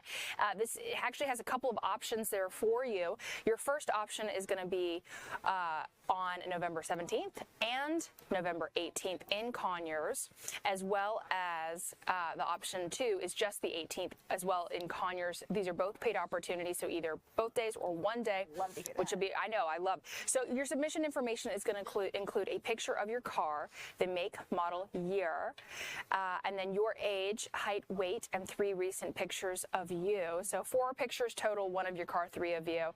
And you're going to email all of that to extras@roselockcasting.com and put in your subject Conyers Bar, and then in parentheses what option, option 1 or option 2. Now remember, option 1 is for both days, option 2 is for one day. Okay. Sounds good. Yeah. Another good one coming up. Yeah, a little spooky one. Again, we brought this to you before, but I just have to keep bringing it back until they've done filming because it's just such an iconic franchise. Scary Movie 6, we're coming back to you. They're looking for those muscular kind of, street type guys, muscular, edgy looking, you and me, we just fit right into this. Any ethnicity, ages 20s to 40s, so kind of more on the younger side there. But this one's going to be filming November 18th in Atlanta. There's only one day there. And you can go to tinyurl.com/scarymovie6, the number 6. And that's going to be a really fun opportunity. And listen, it's not going to be here, obviously, in time for this year's spooky season because we're already past that. But next spooky season, if you're in this movie, make sure you get your friends and family together, and then you can have a little watch party. That's going to be so much fun. I don't know if you know, but Marlon Wayans actually was on Good Day Atlanta a couple of days ago. So we got him on set. I mean, it's wild in person. So fun. Imagine working with him. Yeah. Good opportunity there. Great opportunity. So the last one that we have is actually very specific, and it is for minors. So we don't get to do this a whole lot, which is why I brought this on. 'Tis So Sweet is a new Netflix production by way of Tyler Perry, so you know it's going to be a good one. They are casting Asian students ages 9 through 12. You must appear to be Taiwanese, any gender, but of course that's going to be your minor role, which of course we don't get a lot of, but I was very excited to bring to you. This one's filming November 17th through December 2nd. Not all days, but that's kind of the window. So just make sure you have some flexibility or some availability between those dates. This is another paid opportunity, which we love. Your submission information is going to include, you as the parent have to do this, the name of your child and the phone number, your name, all your contact information, 2 clear recent photos, and then you're going to email all that to destinationcastingextras@gmail.com and put in your subject Asian students. Okay. Yes. Good. Very exciting. We have one for the little ones. Yeah. And of course, you always also bring us some opportunities just in case you're not trying to be in front of the camera, but you still want to work in entertainment. So yes, absolutely. So this is actually an internship. Again, we don't get a lot of these, so I was excited to bring this to you. This is a social media and content creator internship with the Georgia Entertainment Association. That's a good one. A great one. Really cool. You're going to meet a lot of different people in the entertainment industry through this. You're going to collaborate with the Georgia Entertainment Association to develop and implement strategy for social media, create compelling content. You're going to be maintaining consistent posting schedules, and then of course you're going to be monitoring analytics to make sure that you're on the right track. So you're going to learn a lot about social media and marketing through this. Your qualifications must be that you are currently pursuing or recently completed a degree in marketing, communications, media studies, or a related field. Makes a lot of sense. So you got to kind of be in that vein. You must be able to think very creatively and critically, and you must be proficient in Instagram, including a deep understanding of the platform's features. And you can apply for this at tinyurl.com/castingcallsocial. But a very, very fun opportunity for a recent grad or soon-to-be grad in the entertainment field. Yeah, imagine being able to say that was your first opportunity. I know. So cool. So cool. Now the last one I have is really fun, a little bit different. So the Atlanta Film Society has a monthly get-together where it's usually a panel, but it's always called Eat, Drink, and Be Indie. And it's a wonderful way to network with other young film professionals. It's all ages, honestly. But this time around, this Tuesday on the 18th, is going to be a film and TV trivia night. Which is really exciting. This is free. I know. I'm thinking we should go. But this is a free opportunity for you at Manuel's Tavern. It starts at 7:30, goes through 9:30. But I got to tell you, Judea, if you're thinking you're going to get there at 7:30 and still have a seat, wrong-o. Again? Big X on that. I got there. The first time I ever went to one of these, I showed up right at 7:30 because your girl doesn't like to wait around. I had no seat. And I'm just one person. Get there early. Get there like 7 o'clock. You can order food. You can order drinks. And then, of course, you can bring a team with you because the winning team is going to win a 1-year free membership to the Atlanta Film Society. And that includes free screenings, networking opportunities, panels, lots of cool opportunities that you want to have, but you get it for free when you win. So you can learn more about this, and you don't have to register, but you can learn more about this and the Atlanta Film Society by going to atlantafilmsociety.org. And this is going to be really fun. I hope a lot of people show up because this really is just one of those times where at the end of the year, it's time to let back, lay loose, have a great time, and just enjoy all of your hard work throughout the year. It is perfect for this time of year with holidays and whatnot around. Yeah. Everybody's just looking for something to do. Just fun, yeah, absolutely. And as fun as it sounds too, it is also a networking opportunity. So I'm sure there are like-minded people in the room, just schmooze a little bit. Absolutely. You never know because someone's always observing you, someone's always watching you, and someone is out there who can bless you greatly. So we're always looking for things like that and opportunities. I think we got a lot this week. You did. You jam-packed this. We did. So I just want to make sure that people know if they want to reach out to you, up with you and all the other casting calls, how can they find you? Absolutely. Highly encourage you to reach out via Instagram. That's what I check the most. Please go to Casting Call with Tess Hammock on Instagram, and there you can find, we're almost to 5,000 followers, which is exciting. Woohoo! Yay! We're going to have a little party. But it'll be so fun, and there you can DM me any questions, or if you have any inquiries about a recent casting call that maybe you didn't quite catch something while it was on the news, while it was here, while it was earlier in the week on Good Day. So just want to make sure that we get any questions that you have answered. So always either DM or you can even post it on a video, and then I do try to answer everything I can. Beautiful. Thank you so much for joining us again here on Fox Local. Always a pleasure. Again, I'm Judea Murray. This has been Tess Hammock. You guys don't go anywhere. We'll be right back. Hey guys, welcome back to Fox 5 News Live. I'm Judea Murray, and we brought Alex Forbes, our meteorologist, back to the digital desk. Not much has changed. Okay, well, this is good because a lot of people are trying to get out and about today. Right. Yeah, so 70s, if not right now, then on the way. So 72 now in Atlanta. So here's the thing about, late November, December into early January, a change that I don't think a lot of people realize is that our high temperature actually happens earlier in the day, right? If we're talking at noon in July, our high temperature is still about 5 hours away. Well, today it's about 2 hours away, and we're only going to warm a couple more degrees because the cold front has slid through Metro Atlanta now. Their winds have shifted. They're now out of the northwest, and that's throttling the high temperatures a bit for the afternoon. So 72 is where we stand now in Atlanta. You look at all these numbers compared to this time yesterday, it's about where we were this time yesterday. The same could not be said this morning. We did not cool off overnight. We had a breeze out of the southwest. Blairsville was 28 degrees warmer this morning than yesterday morning. Dang. So, yeah, That's not a big doing change. that one anymore. No. Let's check out the wind gusts. All right, here we go. 22-mile-an-hour wind gusts now in Atlanta. 28 miles an hour in Canton, 18 in Blairsville, 24 in Dalton. I had been saying 20 to 25, and I'm still going to stick with that. I wouldn't be surprised, though, like how we just saw in Canton, a rogue 28, a rogue 29, a rogue 27-mile-an-hour wind gust here before the day is over. But these temperatures, what you see is what you get right about now, and then they will begin to fall into the evening. Whatever cloud cover we have out there will begin to fade away into the evening tonight. So 75 in Rome today, 71 in Canton, 65 over in Blairsville, 76 in Athens, and 77 in Eatonton. And the days to come will be slightly cooler tomorrow thanks to this cold front, but then our winds shift around once again, and we are right back to it. 73 on Tuesday, 78 Wednesday and Thursday. That is going to put us between 15 and 20 degrees above average across north and central Georgia. So that cold front that moves through, bringing the breeze, clearing out the skies. There we are tomorrow morning. You're going to notice, though, some clouds up to the north. Basically, a warm front's going to develop, and that's going to shift our winds out of the south again, and that's what's going to allow temperatures to warm up here through the middle part of the week. So 78 for Wednesday, 78 on Thursday. Looking for a 20% chance of rain on Friday. I expect, by and large, most people to stay dry on Friday. If you do catch a shower, it will be later in the day. I'm watching a better rain chance overnight, Friday into Saturday, and that's going to set up, it looks like, a wet stretch of days. Not a constant rain. Unfortunately, we still need the rain. We're still in a deficit, but it is going to give us the opportunity for several days, which, of course, takes us into Thanksgiving week and travel season galore across the United States. And speaking of travel season, I love how you just set me up. It's like you know exactly where I want to go next. Even though I didn't. You didn't at all. Yeah. But where you want to go next is probably going to be the airport if you have travel plans. I was going to say Publix, get some chicken tender subs. So you can read my mind. I obviously cannot read Alex's.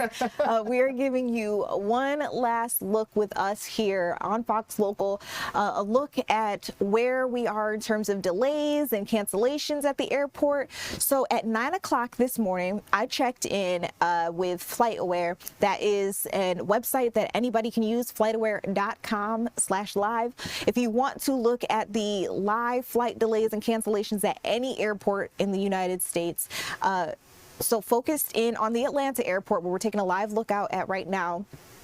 Early this morning at 9 a.m., I believe we were seeing 26 delays.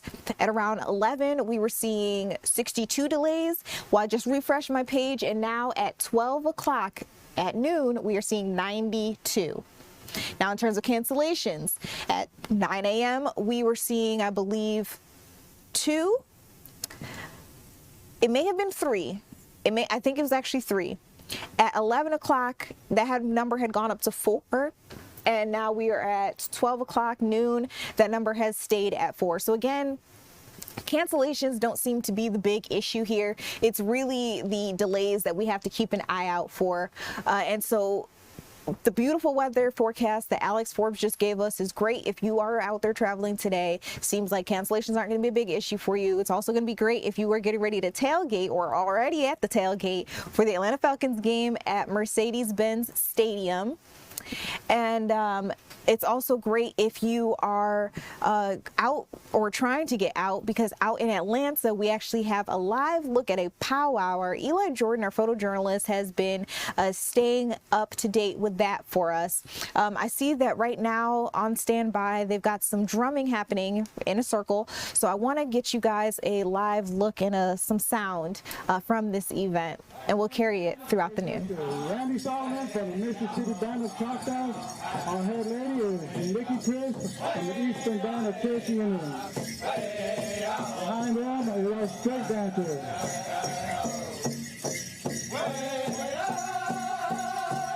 Followed by our traditional. Welcome to our grass dancers.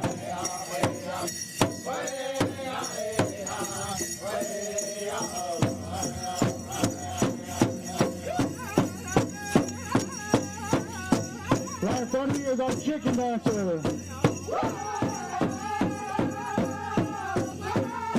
And our fancy dancers.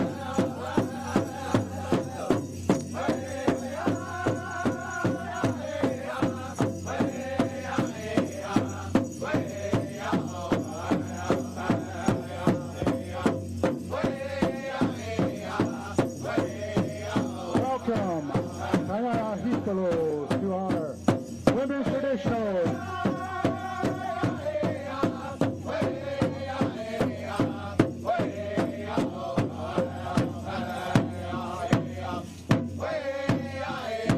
Followed by our cloth dancers today. Oh yeah, no buckskin. Santa Claus.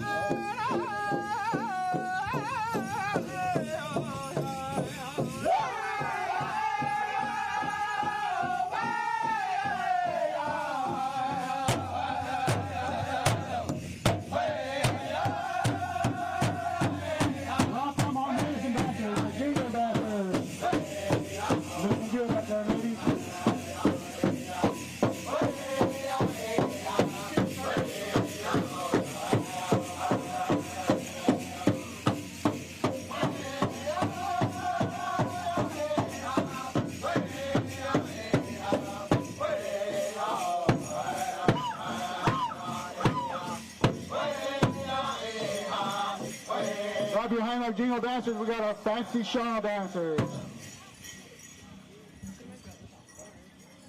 All right.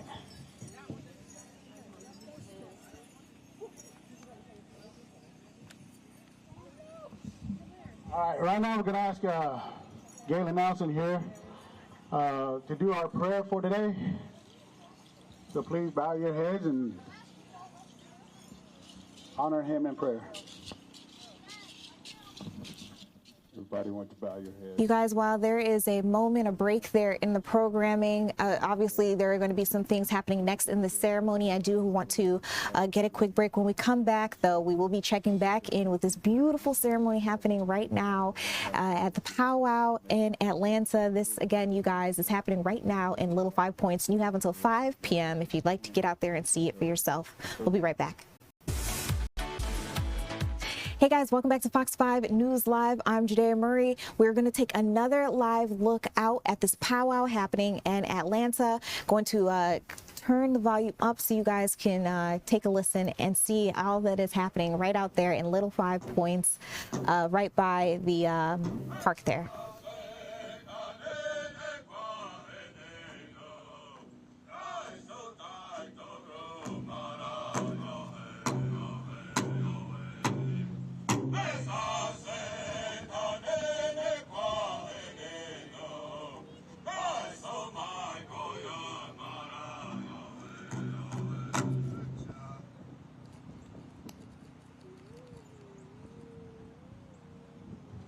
All right, gentlemen, you may post the Eagle staff in the colors.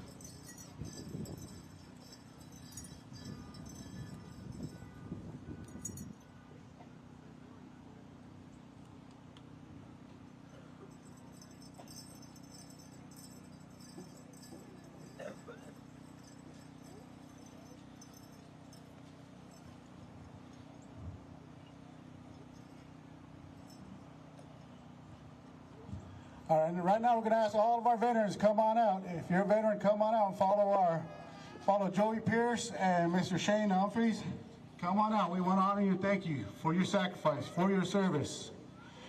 If you got any relative that's in the military and you want to honor them, come on up.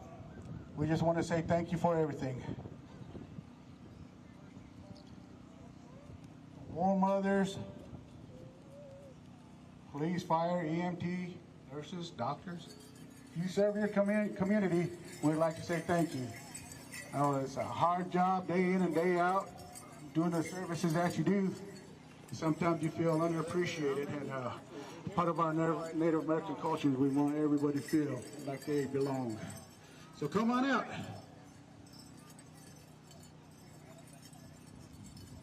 Everybody, I want you to give all these veterans a hand because this is Veterans Month, and we need to show them that we appreciate for everything that they've done for us.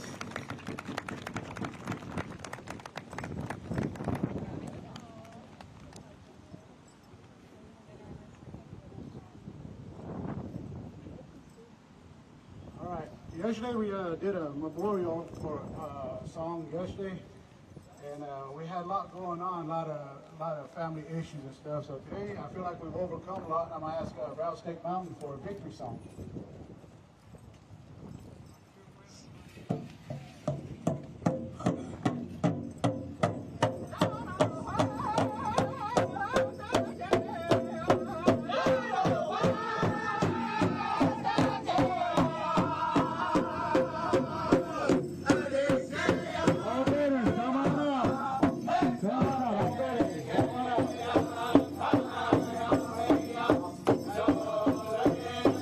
Come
Thank you, Paul, Joey, Shane. No, me,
All right, so you guys have been watching and listening to this powwow happening out at Little Five Points right here in Atlanta. It's a very special event. I'm happy that we were able to give you a live look, and we're going to continue to watch this. I do see out the corner of my eye, though, that there is a fire burning out in Texas. So I have some of the information pulled up on this for you guys. First of all, this fire began at 2:30 a.m. out at an old decommissioned electrical plant out in Texas. It's called the old P.H. Robinson Power Plant off of Highway 146 near 29th Street and Avenue J. So if you have some family out in Texas, this is probably all that their local stations are covering right now as we speak. And this is live picture that you're taking a look at. So now firefighters have been working on this all morning long. You still are seeing those huge black plumes of smoke billowing out into the air. Do want to let you know that that plant was supposed to be a pretty much abandoned site. It had been shut down for a while, so it's not clear how this fire started. But I do want to let you know that we heard that by about 7:30 a.m. most of the structures within the old cooling tower there at the decommissioned plant had collapsed, and most of them had come down at that time. Right now, our fire officials out in Texas are saying that there's no current fire threatening any other structures nearby or any other neighborhoods.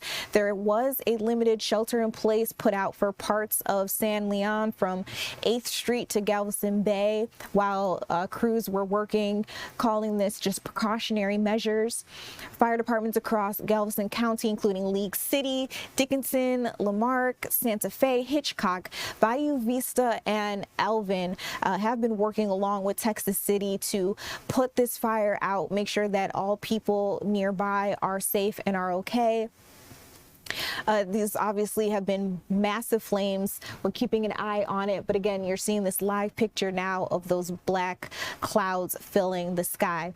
Now, with that limited shelter in place order, do want to let you know they have been monitoring the air quality out in the area. So far, they're not finding any hazardous particles into the air.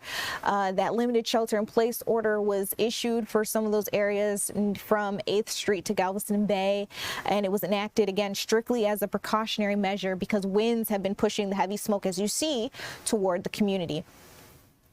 We heard from Chief Garcia out in Texas, who confirmed there was no indication that anyone on the site of the decommissioned plant or anybody else at any other nearby structures or with the neighborhoods that are close by have been threatened or have been injured, which is probably the silver lining in all of this. The site has been in the news recently, in the Texas news recently, as a water utility firm announced plans to build a desalination plant on the property. And so as a journalist, my ears perk up with something like that, wondering if this was an intentionally set fire, although I have no indication that that is the case here. We have not heard that from any authorities. It's just with an announcement recently being made, this is supposed to be a decommissioned, abandoned property. It makes me wonder whether or not that is the case there. We do know that a black plume of smoke has risen probably more than 200 feet into the air at this point in time, and it's visible as far away as Galveston and Baytown. So again, this is happening at the dormant, or supposed to be dormant, P.H. Robinson power plant out in Texas. An old cooler tower caught fire and collapsed. A second tower was later ignited, and other parts of some of the sprawling structures nearby with regards to this place, or in connection to this power plant, have suffered internal collapses as the morning continues to progress. And at its height, that thick black plume of smoke that I've been showing you guys here live has risen probably more than 200 feet into the air. So we're going to keep our eyes on that. It looks like we'll be able to check back into this powwow that we've been seeing soon. But I think I want to get you guys a quick break. And when we come back, we'll bring you back out live to this beautiful ceremony that's happening in Atlanta. We'll be right back.